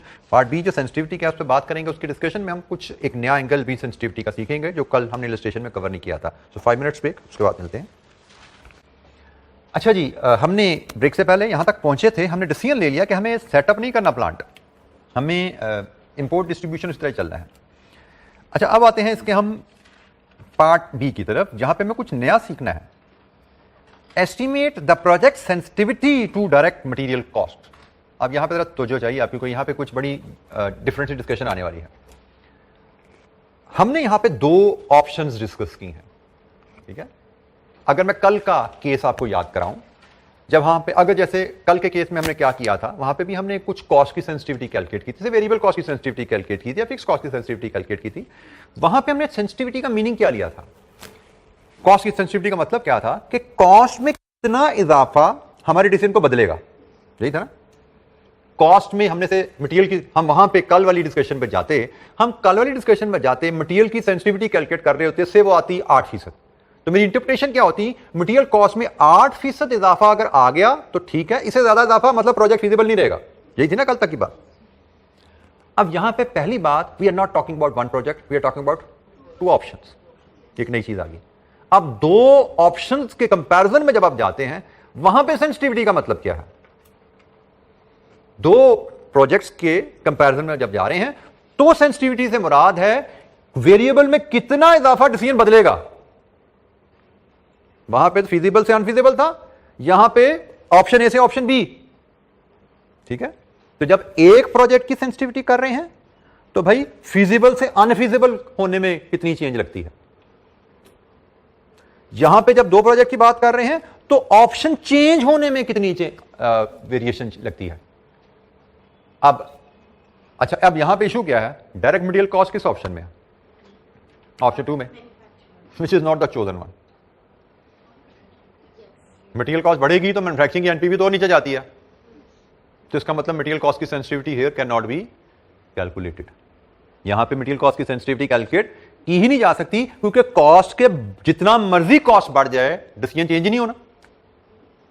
जितनी कॉस्ट मटेरियल की बढ़ती जाएगी, मटेरियल की कॉस्ट जितनी बढ़ती जाएगी, नेट ऑपरेटिंग कैश फ्लो नीचे जाते जाएगा ना, एनपीवी और नीचे जाती जाएगी। तो जब एनपीवी नीचे जा रही है तो डिसीजन कैसे बदलेगा? तो इस केस में जो इसका पार्ट बी का आंसर है ना, कि sensitivity of material can not be calculated. This is the answer. Sensitivity of material can not be calculated as material cost is present in the option which is already not feasible. तो यहां पे ठीक है, ये तो होगी concept की बात। अब मैं इसको जरा अदरवाइज आपको दिखाऊं। लेट्स अज्यूम, मैं आपको अब इसकी कैलकुलेशन सिखाना भी चाहता हूं ना भाई, अब सवाल आता है जिसमें हमें इसकी कैलकुलेशन करनी भी करती है। लेट्स अज्यूम मेरी इस ऑप्शन की एनपीवी होती, मैं इसको यहां पे लाता हूं, केस बिल्ड कर लेते हैं, छोटा सा केस बना लेते हैं पार्ट बी के लिए। पार्ट बी का केस मैंने खत्म कर दिया, यहां पे सेंसिटिविटी कैलकुलेट नहीं हो सकती। अब मैं केस बना रहा हूं। लेट्स अज्यूम हमारी इंपोर्ट केस की एनपीवी होती 590, ठीक है। इसको मैं कहता हूं एनपीवी, इंपोर्ट की होती 590 और मैन्युफैक्चरिंग की वही जो ली हुई हमने, कितनी है जी? 612.30, ठीक है। इसको मैंने अज्यूम कर लिया फिगर, ये मैंने फिगर अज्यूम कर ली। अब हमारा डिसीजन क्या है? मैन्युफैक्चरिंग करनी चाहिए। हमारा डिसीजन है मैन्युफैक्चरिंग करनी चाहिए। अब इस केस में हमसे पूछा जाए मटेरियल कॉस्ट की सेंसिटिविटी बताओ। अब इसका मतलब क्या है? इस केस में मटेरियल कॉस्ट की sensitivity mean material cost sensitivity in this context से मुराद where we are comparing two options. इस कॉन्टेक्स्ट में जहां हम दो ऑप्शन को कंपेयर कर रहे हैं, मटेरियल कॉस्ट की सेंसिटिविटी से मुराद क्या है? Increase in material cost which will make import option feasible. इस केस में सेंसिटिविटी ये है, पहले जब एक ही डिसीजन था ना, तो increase in material cost which will change our decision, decision था प्रोजेक्ट फिजिबल से अनफिजिबल हो जाए। अब इसमें हमारा डिसीजन क्या है? कौन सी ऑप्शन बेहतर है? ये बेहतर है। अब इस केस में सेंसिटिविटी ऑफ मटेरियल से मुराद है मटेरियल कॉस्ट में इजाफा विच will make this option feasible. मतलब जीरो एनपीवी पे नहीं जाना, अब यहां तक आना है। फिजिबल से अनफिजिबल होने के लिए जीरो एनपीवी पे जाते थे ना हम, लेकिन यहां पे अब हमने जीरो पे नहीं जाना, हमने यहां पे आना है। ठीक हो गया? तो पहली बात, जब दो प्रोजेक्ट के कंपैरिजन में आते हैं तो सेंसिटिविटी की डेफिनेशन बदल जाती है। सेंसिटिविटी की डेफिनेशन बदल गई। अब इस केस में सेंसिटिविटी का फॉर्मूला भी बदलेगा, डेफिनेशन बदली है तो फॉर्मूला भी बदलेगा, और फॉर्मूला अब रहेगा इस केस में सेंसिटिविटी इस केस का जो बनेगा is equal to NPV, sorry not NPV, difference of the NPV over PV of post tax material cost. नीचे डिनोमिनेटर वही है, न्यूमरेटर क्यों बदला समझ आ गया ना। पहले हम सारी एनपीवी लूज करने की बात कर रहे थे, अब हम सारी एनपीवी लूज करने की बात नहीं कर रहे, अब हम कह रहे हैं सिर्फ डिफरेंस लूज करना है। तो डिफरेंस लूज करना तो डिफरेंस न्यूमरेटर में ले लिया। सर जब हम डिफरेंस यूज करेंगे तो बराबर नहीं हो जाएगा। जो हम सेंसिटिविटी कैलकुलेट कर रहे हैं वो हमें इंडिफरेंट करती है। कल भी जब हम कैलकुलेट कर रहे थे ना 8% पे एनपीवी 0 हो रही थी, इसका मतलब 8% इज द मैक्सिमम अफोर्डेबल, इससे ज्यादा हुई तो अनफीजेबल। ये भी वही है कि सेंसिटिविटी पे वी विल बिकम इनडिफरेंट, इधर जाओ उधर जाओ, लेकिन इससे ज्यादा हुआ तो डिसीजन चेंज हो जाएगा। तो increase in material cost which will make other option feasible नहीं, which will make the company indifferent. मुझे लगता है शायद वो कहना ज्यादा बेहतर है, ठीक है। हम विच will make the both option equal, हम इसको इस तरह कर लेते हैं, ठीक है, दोनों ऑप्शन बराबर हो जाएंगे जनाब। अब हमने डिफरेंस ऑफ एनपीवी दोनों ऑप्शन की लेनी है, डिनोमिनेटर वही है PV of post tax material cost. अभी ये मैंने एक कॉम्प्लेक्सिटी टच की, इसमें एक और भी कॉम्प्लेक्सिटी जिसको मैं आज नहीं टच कर रहा, उसको हम फिर किसी और दिन टच करेंगे, ठीक है, किसी लेटेस्ट स्टेज पे। ट्री में मुझे यही नजर आ रही है, लेकिन अगेन वो मैं कंपोनेंट में आपको हाईलाइट कर देता हूं, लेकिन डिस्कस मैं करूंगा आगे। हम एक और पास्ट पेपर क्वेश्चन करेंगे, वहां पे जाके उसके साथ उस क्वेश्चन पे जाके डिस्कस कर लेंगे उसको। अभी थोड़ी ज्यादा कॉम्प्लिकेशन आपके लिए हो जाएगी जी। आई होप ये आपने एब्जॉर्ब कर लिया। जब अब हम इसको सॉल्व भी करेंगे, हम इसको सॉल्व भी करते हैं, मॉडिफाई करके सवाल अब हम सॉल्व करने जा रहे हैं। अच्छा जी, डिफरेंस ऑफ एनपीवी तो हमारे पास सामने ही आ रहा है, 612.3 minus 590 divided with material cost. किधर है जी मटेरियल कॉस्ट? तो बनानी पड़ेगी, वो तो सारी मटेरियल, हमने तो वेरिएबल कॉस्ट निकाली थी, मटेरियल कॉस्ट तो ये है, ठीक है। हमें मटेरियल कॉस्ट सालाना बनानी पड़ेगी, उसको पोस्ट टैक्स करना पड़ेगा, उसकी पीवी लेनी पड़ेगी। अब ज़रा इसकी छोटी सी वर्किंग देख लीजिएगा। हमें हर साल की मटेरियल कॉस्ट चाहिए, 1 2 3 4 5। हमें हर साल की मटेरियल कॉस्ट पोस्ट टैक्स चाहिए। देखिएगा ज़रा, हम सिर्फ यहाँ पे post tax material cost calculate करते हैं सालाना। इसकी कैलकुलेशन रहेगी 10 मिलियन वॉल्यूम है हमारा, कॉस्ट पर केजी 25,64 है, ये करंट है। इसमें इजाफा आएगा वॉल्यूम का पहले साल 1.1, मैन्युफैक्चरिंग में 1.1 10% इजाफा ना, और इसमें कॉस्ट का इजाफा आएगा 5% का। ये हमारी मटेरियल कॉस्ट है for the first year, but मैंने तो लेना है इसको पोस्ट टैक्स 1 माइनस 0.25। लीजिए जी, ये मेरी पहले साल की मटेरियल कॉस्ट आ गई। कितनी है जी? रुपीज इन मिलियन में। पहले साल की पोस्ट टैक्स मटेरियल कॉस्ट, ये सारी कैलकुलेशन वही है जो हम पीछे करके आए हैं, सिर्फ मैं मटेरियल कॉस्ट लिया, यहाँ पे वेरिएबल कॉस्ट नहीं लिया मैंने। ये सारी कैलकुलेशन ये जो हमने देखी थी ना यहाँ पे, ये पड़ी हुई है, 10 into variable cost per unit into cost में इजाफा इंटू वॉल्यूम में इजाफा, ये वही है। सिर्फ मैंने यहाँ पे इसको सिर्फ मटेरियल कॉस्ट लिया और उसको पोस्ट टैक्स कर दिया, ठीक है। मटेरियल कॉस्ट लिया और पोस्ट टैक्स कर दिया। यहाँ पे मटेरियल कॉस्ट लिया, वही दो इजाफे हैं, वॉल्यूम का, प्राइस का, पोस्ट टैक्स कर दिया। पहली क्या आई वैल्यू? First value 222.11। दूसरी वैल्यू क्या होगी? लास्ट ईयर की कॉस्ट पकड़ो, इसमें प्राइस और वॉल्यूम चेंज डाल दो। सेकंड ईयर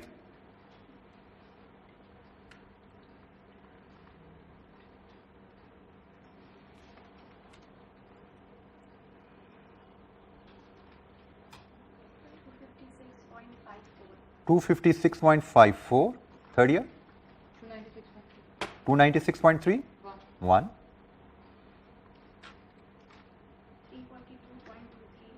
23, 395.23, 27 लीजिए जी। अब इस पे डिस्काउंट फैक्टर लाइए 15% का और प्रेजेंट वैल्यू ले लीजिए। Give me the present value figure.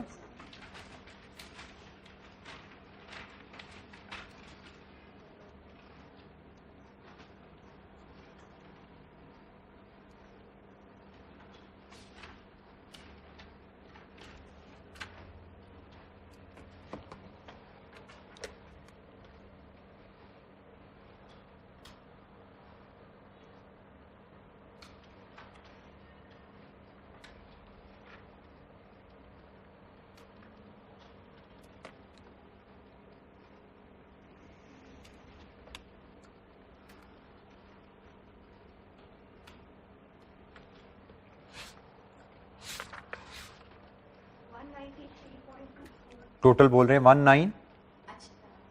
Total बोले सम करके, तमाम प्रीवियस का सम करके मुझे बताइए, मुझे टोटल बता दीजिए।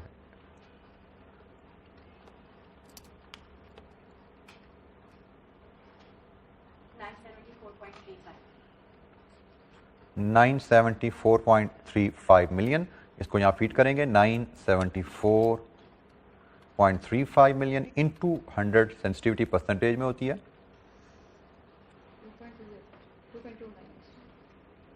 2.29। और इसको मैं अगर कंक्लूड करूं, मेरा डिसीजन होगा if material cost per unit increases more than 2.29%, import option will become feasible। ठीक है, ये हमारा कंक्लूजन रह जाएगा। कोई हमने डाटा ऐसा अरेंज कर लिया था ना कि हमारी मैन्युफैक्चरिंग वाज फिजिबल, फिर हमने मैन्युफैक्चरिंग फिजिबल थी, हमने मटेरियल कॉस्ट की सेंसिटिविटी कैलकुलेट की। मटेरियल कॉस्ट की सेंसिटिविटी 2.29% आई है इस फार्मूला की बेसिस पे। फार्मूला हमारा थोड़ा सा मॉडिफाई हुआ जब दो प्रोजेक्ट के कंपैरिजन की बात आई, तो हमने इसकी बेसिस पे ये सेंसिटिविटी कैलकुलेट की। इसकी इंटरप्रिटेशन भी साथ ही आ गई कि जब आप दो ऑप्शंस को कंपैरिजन में देख रहे हैं तो फिर सेंसिटिविटी की डेफिनेशन बदली, उसकी कैलकुलेशन बदली, उसकी इंटरप्रिटेशन बदली। If material cost increases more than material cost per unit increases more than 2.29%, import option will become feasible। क्योंकि हमने की थी कि हमारे लिए मैन्युफैक्चरिंग वाज फिजिबल, लेकिन इन दिस केस इस सेंसिटिविटी के साथ ये है जी सेंसिटिविटी। जी एनी क्वेश्चन, कोई सवाल? अच्छा, यहां पे ना ये कॉन्सेप्ट्स आपको एब्जॉर्ब करने हैं। आप लोगों को एक पुरानी आदत होती है कि इस तरह के 5 सवाल दिए जाए फिर ये कॉन्सेप्ट हमें याद होगा, ये नहीं होने लगा यहाँ पे। ठीक है, इस तरह का एक सवाल भी नहीं आपको मिलना था। ये मैंने आपको सिर्फ फॉर्मूले एग्जाम में एक ही सवाल आया है जिसमें उन्होंने लिखा हुआ जी it can not be calculated, तो हमने यहाँ पे कैलकुलेट करके एक एग्जाम्पल आपको दे दी। इसके अलावा शायद ही कोई आपको एग्जाम्पल और नजर आए कहीं पे। और ये फिर इस स्टेज पे ये रिक्वायर्ड नहीं होता कि आप वो, मैं वर्ड यूज करता जाता कि जानवर की तरह प्रैक्टिस कर करके चीज़ों को सीखें। एब्जॉर्ब करना सीखिए, कॉन्सेप्ट के बारे में सोचिए, उसको एब्जॉर्ब करना सीखिए। One good example should be enough for you to learn a concept. अच्छा, अब जो केस मैं आपको डिस्कस नहीं कर रहा, मैं आपको सिर्फ आइडेंटिफाई करवा दूंगा। आपके नोट्स में वो आ रही है जी पेज 62 की बॉटम पे। हम जो भी पढ़े थे ना, जो ट्री सारा हमने पढ़ा है,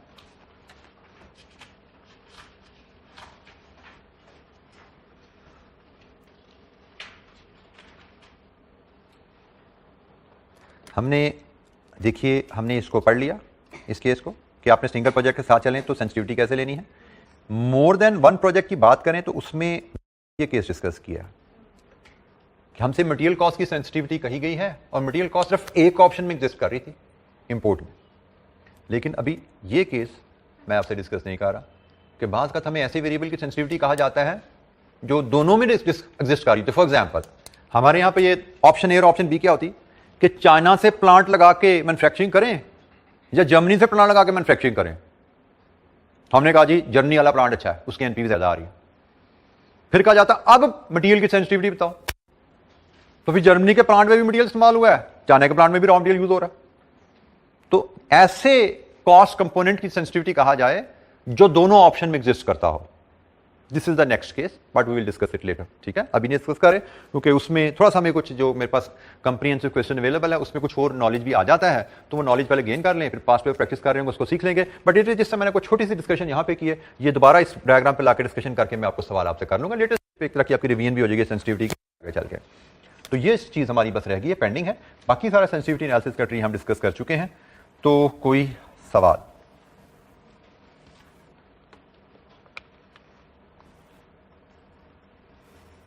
मैं शायद आपको पहले भी बता चुका हूं कि हमें CFFO में नॉलेज में ब्रेड्थ भी आएगी और डेप्थ भी आएगी, ठीक है। आपने CAF 8 शायद पढ़ा था, कॉस्ट एंड मैनेजमेंट अकाउंटिंग, उसमें ब्रेड्थ थी, चैप्टर काफ़ी ज़्यादा थे, सिलेबस काफ़ी वास्ट होता था, मैं भी पढ़ाता रहा हूँ उसको, तो लेकिन उसमें डेप्थ नहीं होती थी। अब यहाँ पे दोनों चीज़ें बहुत ज़्यादा होने वाली हैं क्योंकि ये आपका फाइनल लेवल पे आप खड़े हैं, इसके बाद आपने कोई और लेवल पे ये सब्जेक्ट पढ़ना नहीं है। तो टॉपिक्स में कॉन्सेप्ट भी बहुत ज़्यादा होंगे और कॉन्सेप्ट की टेस्टिंग की कॉम्प्लेक्सिटी लेवल भी हाई हुआ करेगा। तो जब कॉन्सेप्ट ज़्यादा होते हैं, ब्रेड्थ ज़्यादा होती है, तो you need repeated revision to absorb the breadth of the topics. और जब टॉपिक्स में डेप्थ ज़्यादा होती है, then you need extensive practice to get into deeper and deeper of base of the concept, ठीक है। तो यहां पे इसका मतलब आपको दोनों चीजें चाहिए, आपको रिवीजन भी चाहिए बार बार और प्रैक्टिस भी चाहिए बार बार। और रिवीजन का मतलब नोट्स और किताब, जो बातें यहां बोली जा रही हैं, जो आपकी किताबों में लिखी हुई हैं, जो आप हैंड रिटन पे एड ऑन कर रहे हैं, उनको बार बार देखना। सेंसिटिविटी एनालिसिस का फायदा कि अगर हम बात करें थ्योरेटिकली थोड़ी सी डिस्कशन, कि आप जब प्रोजेक्ट की फिजिबिलिटी कर लेते हो, डिफरेंट वेरिएबल्स की सेंसिटिविटी कैलकुलेट करते हो, तो आपको क्रिटिकल वेरिएबल मिल जाते हैं। क्रिटिकल वेरिएबल वो वेरिएबल होते हैं जिनमें मार्जिन ऑफ एरर बड़ा लो है या रूम फॉर वेरिएशन बड़ा लो है। जिस एग्जांपल आपने सेंसिटिविटी की, आपने देखा जी फिक्स कॉस्ट की सेंसिटिविटी 30% है, इसका मतलब उसके अंदाजे में ऊंच नीच भी हो जाए इतना मसला नहीं पड़ेगा। आपने मटेरियल कॉस्ट की सेंसिटिविटी देखी से वो आई 8%, आपने कहा इधर भी मार्जिन ठीक है। आपने प्राइस, सेल प्राइस की सेंसिटिविटी की, वो आई 1.2%, ओ भाई इधर गलती की गुंजाइश बड़ी कम है। क्रिटिकल वेरिएबल आइडेंटिफाई होगा कि भाई इस वेरिएबल में गलती की गुंजाइश बड़ी कम है। आप प्रोजेक्ट इमीडिएट लॉन्च नहीं करते, आपका जो क्रिटिकल वेरिएबल होता है उस पर अपना कॉन्फिडेंस लेवल बढ़ाने के लिए मजीद इन्वेस्टिगेशन करते। भाई प्राइस हमने डिटरमिन कैसे की थी, पता लगा जी हमने पंजाब में सिर्फ सर्वे कराया था कंपैरेटर का, वहां उस सर्वे की बेस पे हमने प्राइस निकाली थी। और नहीं भाई ये तो बड़ा क्रिटिकल है, अब पंजाब ने अब केपी के भी शामिल कर ले, कराची को भी ले लो साथ, सर्वे बढ़ा दो ताकि हमारा प्राइस पे कॉन्फिडेंस बढ़ जाए। देयर इज अ पॉसिबिलिटी कि हमारा एक्सटेंडेड सर्वे के बाद प्राइस पे कॉन्फिडेंस बढ़ जाएगा, नहीं भाई ये पक्की प्राइस है 1.1, क्या हम तो 1% भी प्राइस नहीं से कम नहीं जाएगी हमारी, but there is a possibility हम निकालें तो पता लगे नहीं भाई ये तो 2-3% ऊंच नीच प्राइस हो जानी है। तो इसका मतलब प्रोजेक्ट लॉन्च ना करो भाई। थोड़ा सा एक्सपेंड किया सर्वे तो पता लग गया प्राइस में 2-3% की ऊंच नीच आने के चांस है, भाई हमारे पास तो सिर्फ 1.15 का क्वेश्चन है, इसका मतलब प्रोजेक्ट इज नॉट फीजिबल। हाँ, अगर फीजिबल बनाना है इसको तो फिर उस सेंसिटिविटी को बढ़ाओ। कैसे बढ़ाओ? कॉस्ट को नीचे ले जाओ, प्राइस तो नहीं बढ़ सकती ना भाई, वो तो लग गया ना, कंपैरेटर ने बता दिया हमें मार्केट में कंपैरेटर अवेलेबल है, तो फिर सेंसिटिविटी बढ़ाने का तरीका क्या है? एनपीवी को ऊपर ले जाना। तो एनपीवी आप प्राइस ऊपर ले जाने से नहीं जाएगी, कॉस्ट नीचे ले जाने से जा सकती है, ठीक है। तो क्रिटिकल वेरिएबल पता लगे और उस क्रिटिकल वेरिएबल के बेसिस पे आप कोर्स ऑफ एक्शन लेके, मजीद कुछ मेजर्स लेके देन आप लॉन्च की तरफ जाते हैं। अगर आपने क्रिटिकल वेरिएबल आइडेंटिफाई नहीं किए और लॉन्च में चले गए तो एक्चुअल रिजल्ट के थोड़ा ऊंच नीच होने से आपका प्रोजेक्ट फेल, फ्लॉप हो सकता है। ड्रॉबैक हम पहले भी बात करते आ रहे हैं, consider change in one variable time, ये ड्रॉबैक हम पहले बात करते हैं। लिमिटेशन है इस टूल की कि भाई एक वेरिएबल में एक चेंज एट अ टाइम, उसको कंसीडर करता है। जी एनी क्वेश्चन, कोई सवाल? अच्छा थोड़ी सी बात रिस्क पे, बड़ी ब्रीफली डिस्कशन है पहले एक्सपेक्टेड वैल्यू को टूल को लेके।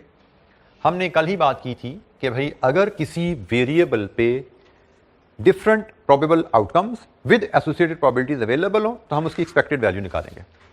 जैसे इस केस में हमें सेल्स वॉल्यूम है या पता नहीं प्राइस है, वॉल्यूम है शायद, let's assume it's a volume, ये उसकी प्रोबेबिलिटी है। तो हमने कहा जी हम अपने फिजिबिलिटी एनालिसिस में 4, 6, 8 लाख में से कोई एक नंबर यूज नहीं करेंगे, हम एक्सपेक्टेड वैल्यू निकालेंगे, अपनी फिजिबिलिटी में 6,20,000 का नंबर यूज करेंगे, इस नंबर पे हम अपनी एनपीवी को बेस करते हैं। ये एक बेसिक कॉन्सेप्ट है कि जिस भी वैल्यू पे देयर इज अ रिस्क, और इसका मतलब क्या है कि multiple values with associated probabilities.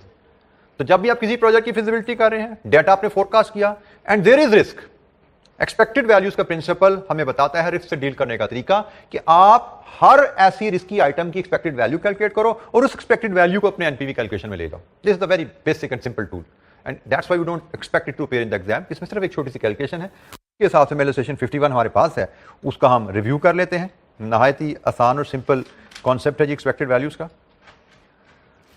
Illustration 51 में हमें कहा जा रहा है जी आप should the investment be undertaken, क्या हमें ये प्रोजेक्ट करना चाहिए। पार्ट ए के रेफरेंस से सवाल पढ़ के पहले इसको हल कर लेते हैं। Dow Limited is considering an investment of 460,000 in a fixed asset expected to generate inflows over next 5 years. Unfortunately, the annual cash flows from this investment are uncertain, but the following probability distribution has been established. Project से हमें inflows cash inflows क्या आएंगे annual वो हमें नहीं पता थी। Probability distribution annual flow could be 50, 100, 150, probability 0.3, 0.5, 0.2. At the end of its 5-year life, the asset is expected to be sold for 40,000. The cost of capital is 5%. Should the investment be undertaken? अब हमारे इस पूरे project से related जो cash होते हैं, एक initial investment कोई रिस्क नहीं है, एक रेजिडुअल वैल्यू कोई रिस्क नहीं है, एनुअल रिटर्न जो कैश होते हैं आनी वहां रिस्क है। तो जहां पे रिस्क आ गया वहां पे एक्सपेक्टेड वैल्यू की गाइडलाइन आ गई कि भाई मल्टीपल वैल्यूज हैं, इनकी एक्सपेक्टेड वैल्यू निकाल लो, उस पर एनपीवी कैलकुलेट करो। ठीक है, तो हमारा केस रहेगा सबसे पहले हम इस इलस्ट्रेशन 51 में एक्सपेक्टेड वैल्यू कैलकुलेट करते हैं।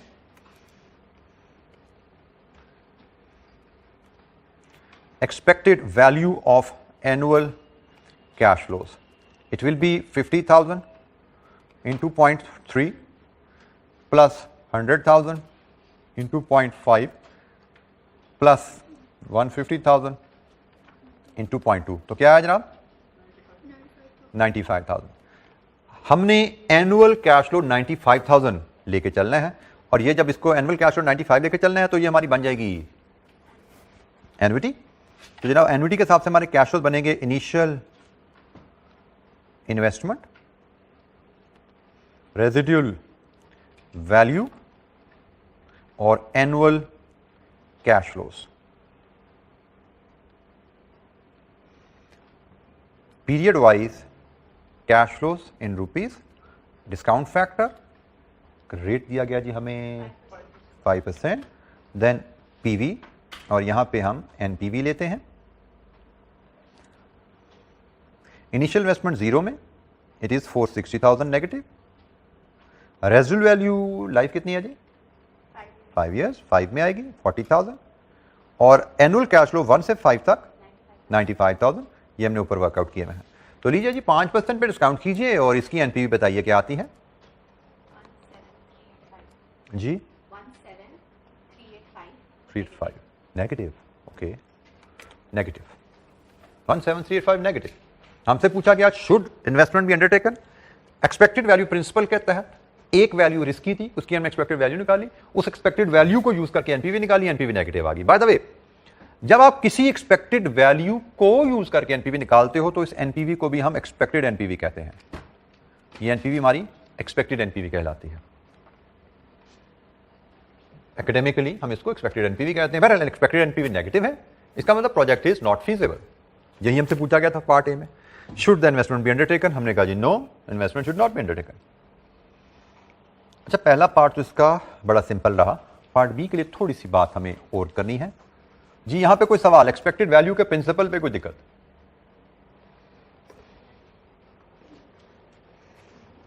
अब ये रिस्क आपको एनुअल कैश फ्लो पे है, ये रिस्क आपको प्राइस पर यूनिट पे भी हो सकता है, ये रिस्क आपको वेरिएबल कॉस्ट पर यूनिट पे भी हो सकता है। जिस भी वेरिएबल पे रिस्क है उस वेरिएबल की एक्सपेक्टेड वैल्यू बना लेनी है और कैश फ्लो की डिटर्मिनेशन में उसको यूज करना है।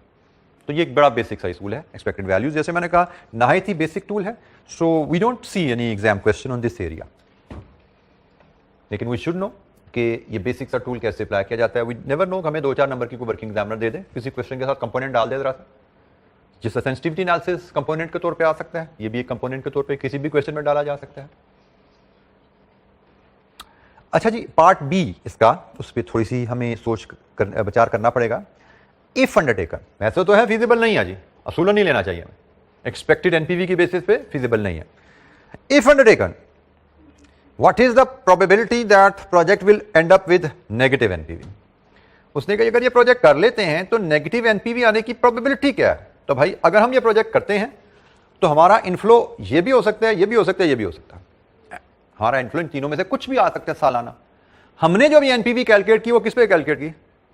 95। हमने अज्यूम किया अगर हमारा एनुअल कैश फ्लो 95 हो, एनपीवी नेगेटिव है। जब सालाना 95 पे एनपीवी नेगेटिव है तो सालाना 50 पे भी नेगेटिव ही होगी ना। अब हमने इंडिविजुअली हर कैश फ्लो को अलग-अलग लेके देखना है। उसने कहा प्रोजेक्ट करो और एनपीवी नेगेटिव हो जाए, इसकी प्रोबेबिलिटी बताओ। तो भाई प्रोजेक्ट करो, हो सकता है मैं ये कैश फ्लो आए, हो सकता है मैं ये कैश फ्लो आए, हो सकता है हमें ये आए। अभी तो हमने सिर्फ 95 के साथ एनपीवी कैलकुलेट की है। प्रोजेक्ट करने की सूरत में एक्चुअली तो इन तीनों में से कुछ भी हो सकता है। तो अगर हम पहली ऑप्शन की तरफ जाएं 50, तो इस पे तो फॉर श्योर नेगेटिव एनपीवी है। We don't have to check it, क्योंकि हमने तो 95 पे चेक किया हुआ ना। 95 पे नेगेटिव है तो 50 पे तो नेगेटिव होगी, ज्यादा नेगेटिव होगी।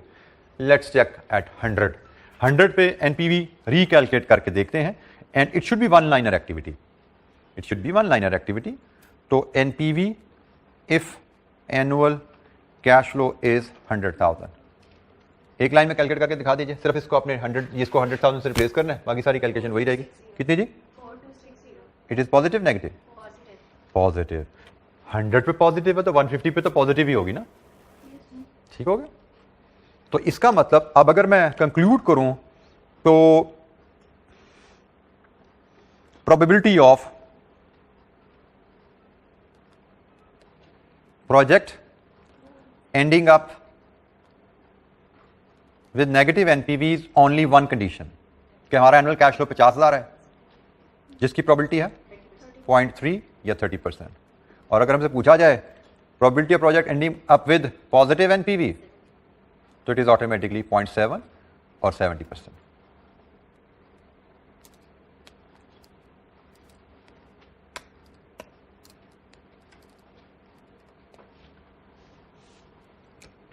क्योंकि आपका, हम क्वेश्चन डाटा पे जाए, हम सिर्फ एक केस में नेगेटिव एनपीवी पे जाते हैं। अगर हमारा इनफ्लो 50 आए, हमारा इनफ्लो 100 आ रहा है तो भी हमारी एनपी पॉजिटिव है, तो इसका मतलब यकीनन 150 पे तो पॉजिटिव होनी है। तो भाई 50 के इनफ्लो पे हम नेगेटिव हैं, जिसकी प्रोबेबिलिटी 30% है। इन दोनों इनफ्लो के केस में हम एनपीवी पॉजिटिव पे जा रहे हैं, तो इन दोनों की एनपीवी को सम करें, वो 70 बनती है। ये लॉ ऑफ प्रोबेबिलिटी थोड़ा बहुत आपने ये भी पढ़ा हुआ अपना क्यूएम वगैरह में पीछे कहीं। डिसीजन, हम एक्सपेक्टेड वैल्यू का प्रिंसिपल कहता है कि डिसीजन लेने के लिए आप एक्सपेक्टेड वैल्यूज पे रिलाय करें। ठीक है, एक्सपेक्टेड वैल्यू के बेस पे डिसीजन लिया जाता है। वो हमने पहले दे दिया कि प्रोजेक्ट नहीं करना, प्रोजेक्ट नहीं करना, और साथ ये भी बता दिया प्रोजेक्ट करेंगे तो नेगेटिव एनपीवी आने की प्रोबेबिलिटी 30% है। एंड वी इसके बाद फिर बात आ जाती है कि मतलब risk averse, risk Sikar, risk neutral investor behaviour, वो नॉन फाइनेंशियल फैक्टर्स, उसको हम फिर किसी स्टेज पर टच कर लेंगे। बट फिलहाल हमारा डिसीजन यहाँ पे है, प्रोजेक्ट नहीं करना, एक्सपेक्टेड वैल्यू प्रिंसिपल के तहत फैसला है, और probability of project ending up with negative NPV 30%। क्योंकि 3 पॉसिबल आउटकम्स हैं इस प्रोजेक्ट की। नेगेटिव एनपीवी सिर्फ एक आउटकम में आती है, सालाना 50,000 जब हमें मिले, और उसकी प्रोबेबिलिटी 30% है। जी एनी क्वेश्चन, कोई सवाल?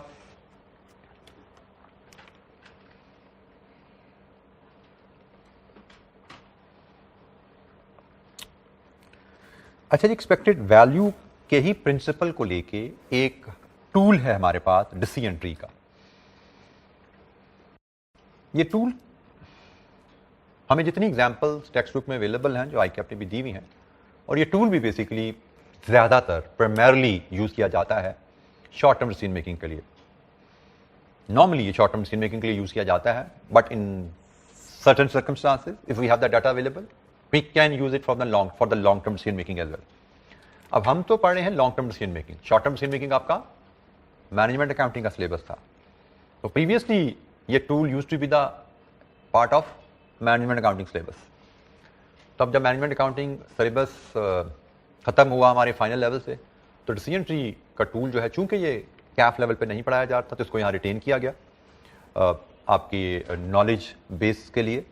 तो हम इसको डिस्कस करेंगे। इसमें ज़्यादातर एग्जांपल, जैसे मैंने कहा, हमें शायद शॉर्ट टर्म डिसीजन मेकिंग की मिल रही हो, लेकिन कुछ ना कुछ एग्जांपल शायद आई बिलीव हमें लॉन्ग टर्म डिसीजन मेकिंग की भी मिलेगी। बहरहाल ये टूल जो है, it is based on the principle of expected values. Decision tree का tool which is used on the principle of expected values. ये टूल किस तरह के हालात में यूज किया जाता है? This is the pictorial method of showing a sequence of interrelated decisions and their expected outcome.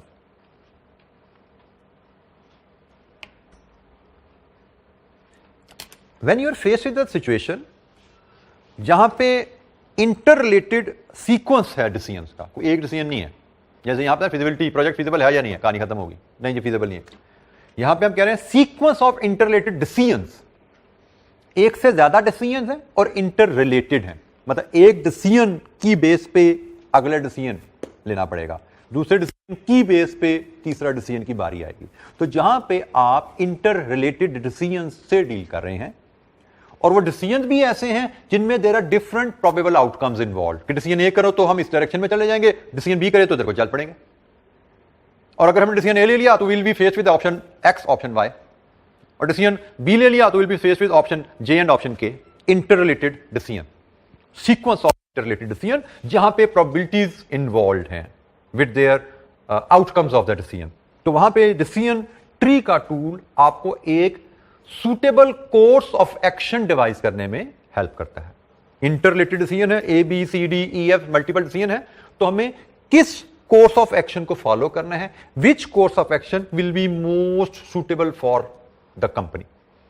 Decision rule वही रहेगा, maximization of profits if we are talking about short term decision, maximization of NPV if we are talking about long term decision.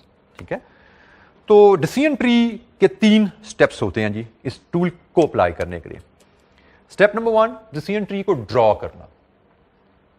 Draw normally decision tree हम करते हैं left to right चलता है, ये drawing इसकी, हम इसको लेफ्ट पेज के लेफ्ट साइड से शुरू करते हैं और ये राइट साइड पे चलता है using different symbol, pictorial method है ना, तो जो सिंबल्स आएंगे पिक्चर्स में इसको हमको देखते हैं क्या है।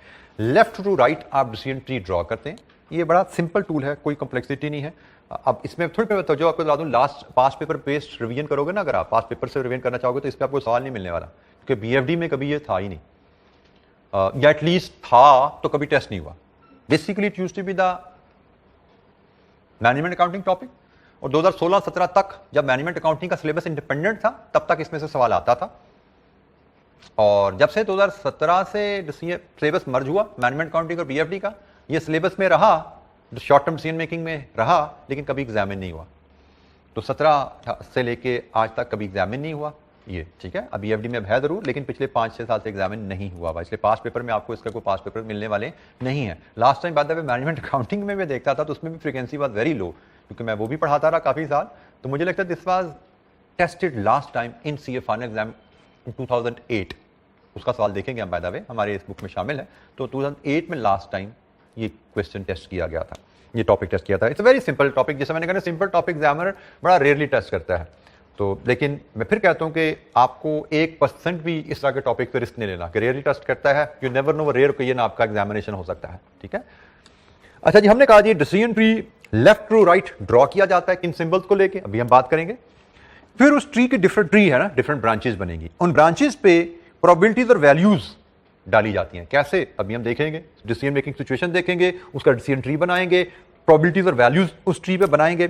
देन ऑप्शंस जो उस ट्री में हमने बिल्ड किए हैं उनको इवैल्यूएट किया जाता है, और इवैल्यूएशन किया जाता है राइट टू लेफ्ट, मतलब ड्राइंग किया आपने left to right different decision options और उनकी आउटकम्स के साथ, और इवैल्यूएशन हमारा कोर्स ऑफ एक्शन क्या होना चाहिए, वो right to left. Right to left आप ट्री को पढ़ते हो to develop course of action. Very simple tool. हम इसकी एक एग्जांपल करेंगे तो मुझे लगता है एक ही एग्जांपल में ये चीज आपको क्लियर हो जाएगी। सिंबल पहले देख लें, इस ट्री को बनाने में हम 2 सिंबल यूज करते हैं। जब we are faced with the decision we use square, we have option A option B, we use a square. For example हमने कहा जी should we launch a product और we should scrap the idea, और जब आप एक decision लेते हो तो डिसीजन की फिर उसकी आउटकम आती है। यू मे बी टोल्ड कि आप प्रोडक्ट लॉन्च करोगे, you may have a success और you may have a failure outcome, you may have a say high volume और you may have a low volume. Decision है हम launch करें या ना करें, अगर लॉन्च करें तो आउटकम आ जाएगा, इसके आगे सर्कल आ जाता है कि भाई हमें हाई वॉल्यूम भी मिल सकता है, लो वॉल्यूम भी मिल सकता है, और ये उसकी प्रोबेबिलिटीज आपको नजर आ रही हैं। तो बेसिकली प्राइमरली 2 सिंबल्स और उनकी एडजॉइनिंग लाइंस होती हैं जिससे डिसीजन ट्री बिल्ड होता है। अच्छा, हम एक बेसिक सी एग्जांपल पढ़ते हैं, और इस एग्जांपल के साथ हम देखते हैं ये जो स्क्वायर है और जो सर्कल है इनको लेके हम कैसे डिसीजन ट्री बना सकते हैं और डिसीजन ट्री को कैसे यूज कर सकते हैं। हमारे पास पहली एग्जांपल ये अवेलेबल है जी, एक ओवरव्यू के लिए डाटा है हमारे पास। ये ठीक है जी, हम इससे एग्जाम्पल से इसको फॉलो करेंगे इस ट्री के प्रोसेस को, फिर मजीद इलस्ट्रेशंस भी देखेंगे हम। A company is considering whether to invest in a new project costing 12,000 rupees with an 80% chance of being successfully developed. नए प्रोजेक्ट में इन्वेस्टमेंट करें 12,000 की, 80% चांस है कि वो प्रोजेक्ट सक्सेसफुली डेवलप हो जाएगा। इसका मतलब 20% चांस है कि it will not be successful. If it is developed successfully, the profits from the project will depend on whether the economic conditions are good or poor. Project अगर successfully develop हो गया तो उसके प्रॉफिट्स कितने होंगे, ये इकोनॉमिक कंडीशन पे dependent है, आउटकम्स आ रही हैं। इकोनॉमिक कंडीशन गुड है तो 50,000 का मुनाफा हो सकता है और प्रोबेबिलिटी है 60%। इकोनॉमिक कंडीशन पुअर है तो नुकसान हो सकता है, 20,000 का प्रोबेबिलिटी है 40%। अच्छा, जब हम इसका अगर डिसीजन ट्री बनाने की तरफ चलें तो हम what is the current decision we are faced with, हमारा डिसीजन ट्री हमेशा डिसीजन से शुरू होगा। What is the current decision we are faced with, whether to invest or not, ये डिसीजन है ना हमारा। तो let's draw it. Decision number A, क्या इंटरेस्ट इन्वेस्ट करें या ना करें, should we develop the project or not. ठीक है, ये हमारा first decision point. Decision point, हम इन्वेस्ट करें यस और नो। ठीक है जी, ये डिसीजन, और यस करते हैं तो 12,000 की कॉस्ट इन्वॉल्व है, हमने हर डिसीजन के साथ उसके एसोसिएटेड वैल्यूज भी लेनी। अच्छा, अगर हम इन्वेस्ट कर देते हैं तो उसने हमें क्या कहा है, हमें कहा गया है कि इन्वेस्ट करने की सूरत में सवाल को अगर पढ़े तो if it is develop success whether to invest in a project costing 12,000 which has an 80% chance of being successful. जब आपने इसको डेवलप कर लिया तो इसके 80% चांस है ये सक्सेसफुल है और 20% चांस है कि ये अनसक्सेसफुल है। तो जनाब अब ये आउटकम आ गई। डिसीजन है डेवलप करें या ना करें, डेवलप करें तो आउटकम है सक्सेसफुल भी हो सकते हैं, अनसक्सेसफुल भी हो सकते हैं। सक्सेसफुल होंगे प्रोबेबिलिटी है 80%, अनसक्सेसफुल होंगे प्रोबेबिलिटी है 20%। अब इसके आगे एक और इंटररिलेटेड आउटकम है, उसने कहा जी सक्सेसफुल होंगे तो प्रॉफिट कितना कमाएंगे, ये फर्दर डिपेंडेंट है। फिर आउटकम है ना, ये डिसीजन तो नहीं आपका, डिसीजन आपका सिर्फ एक था कि प्रोजेक्ट लगाएं या ना लगाएं। प्रोजेक्ट लगा लिया तो कामयाब भी हो सकते हैं, नाकाम भी हो सकते हैं। कामयाब हो गए तो इकोनॉमिक कंडीशन गुड भी हो सकती है, पुअर भी हो सकती है। एक और स्टेप और आगे चले जाएं, इकोनॉमिक कंडीशन गुड भी हो सकती है, इकोनॉमिक कंडीशन पुअर भी हो सकती है। गुड हुई तो प्रॉफिट 50,000 का, पुअर हुई तो लॉस 20,000 का। प्रोबेबिलिटी क्या है, this is your decision tree. ये आपका डिसीजन ट्री बन गया। डिसीजन पॉइंट स्क्वायर से और उस डिसीजन का नतीजा सर्कल से। ठीक है, डिसीजन पॉइंट स्क्वायर से, डिसीजन का नतीजा सर्कल से। तो हमें जितनी भी आउटकम बताएगी हमने सारे इस ट्री में प्लॉट कर ली। पहले हमने कहा जी हम उसको लॉन्च करें या ना करें। लॉन्च करें तो 12,000 की इन्वेस्टमेंट से लॉन्च करेंगे, हम कामयाब भी हो सकते हैं, नाकाम भी हो सकते हैं। कामयाबी के चांसेस 80%, नाकामी के चांसेस 20%। जहां पे वैल्यूज अवेलेबल है वैल्यूज लगाएंगे डिसीजन के साथ, जहां पे आउटकम की प्रोबेबिलिटीज अवेलेबल है प्रोबेबिलिटीज लगाएंगे। डिसीजन था, डिसीजन है द कॉस्ट साइन की, आउटकम है, आउटकम है द प्रोबेबिलिटी असाइन की। सक्सेसफुल के केस में फर्दर इकोनॉमिक कंडीशन अच्छी हो पूरी, उसके से प्रॉफिट्स हैं, तो यहां पे आउटकम की प्रोबेबिलिटीज भी हैं, आउटकम के रिजल्ट्स भी हैं। 60% चांस है कि हम 50,000 कमाएंगे और 40% चांस है कि हम 20,000 का नुकसान करेंगे। तो ये पूरा हमने जो सिचुएशन थी उसको ट्री पे हमने प्लॉट कर दिया। Building up decision tree of square, circle, square as the decision point, circle as the possible outcome, joining them with the line.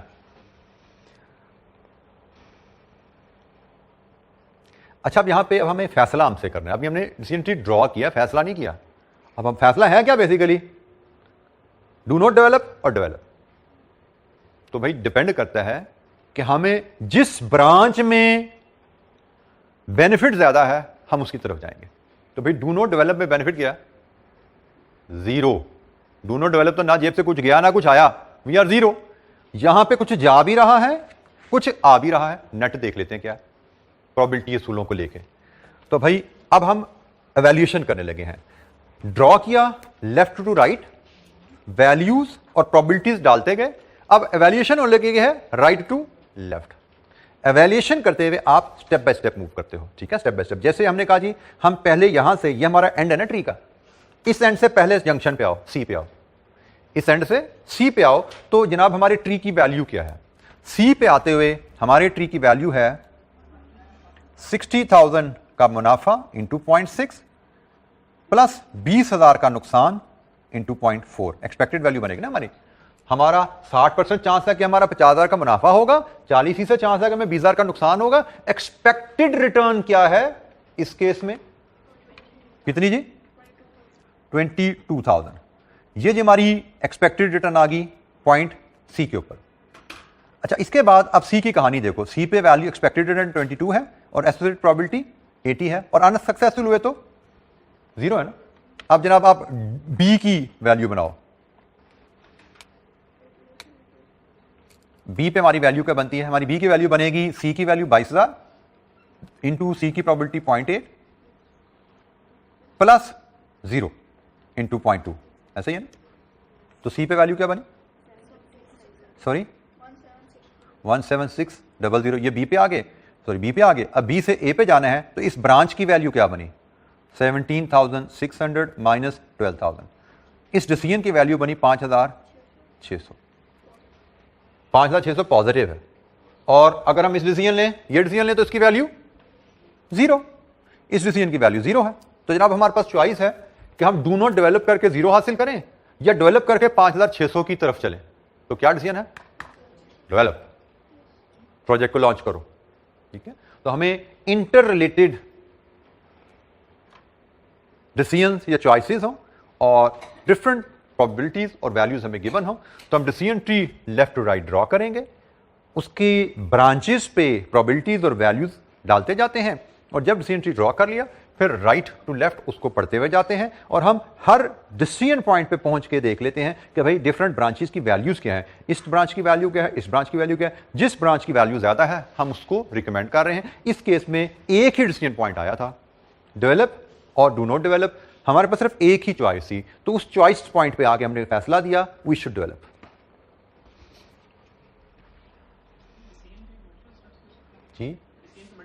जी बिल्कुल, यहां पे मैंने आपको जो बात शुरू की इंटर रिलेटेड डिसीजंस होते हैं, यहां पे इंटर रिलेटेड डिसीजंस नहीं, यहां पे सिर्फ एक डिसीजन था। ठीक है, आगे हम एग्जांपल देखेंगे जिसमें एक डिसीजन हुआ, आउटकम के बाद एक और डिसीजन आ जाता है। यहां पे से डिसीजन नंबर डी आ जाता, एक्स आ जाता, वाई आ जाता, मल्टीपल डिसीजन आ जाते हैं। ठीक है, तो ये तो बिल्कुल एक सिंपल केस था, इसमें सिर्फ डिसीजन ही एक था, लेकिन बेसिकली इस टूल का इस्तेमाल है जहां पे मल्टीपल डिसीजन मेकिंग है जो कि इंटर रिलेटेड है, मल्टीपल डिसीजन है जो कि इंटर रिलेटेड है। एक डिसीजन की बेस पे दूसरा डिसीजन, दूसरे के ऊपर में भी तीसरा डिसीजन। तो कैसे आपने कोर्स ऑफ एक्शन कैसे डिसाइड करना है। शायद हमारी जो इलस्ट्रेशन 52 है जो नेक्स्ट हमने करनी है, 52 है 53 है, they both will give you much better picture. लेकिन ये एग्जाम्पल इंशाअल्लाह कल हम डिस्कस करेंगे, दोनों इलस्ट्रेशंस भी, और एक जो वाहिद एग्जाम्पल क्वेश्चन 2008 का हमें मिलता है हम उस पर भी बात करेंगे इंशाअल्लाह ताला कल। ठीक है, तो कल हम ये जो रिस्क एंड अनसर्टेनिटी का एरिया, ये इसकी डिस्कशन के साथ हमारा कंप्लीट होगा और लास्ट एरिया जो लीज और बाय का है उस पर हमारी कल बात इंशाअल्लाह शुरू होगी। आज के इतना ही, थैंक यू वेरी मच, अस्सलाम वालेकुम।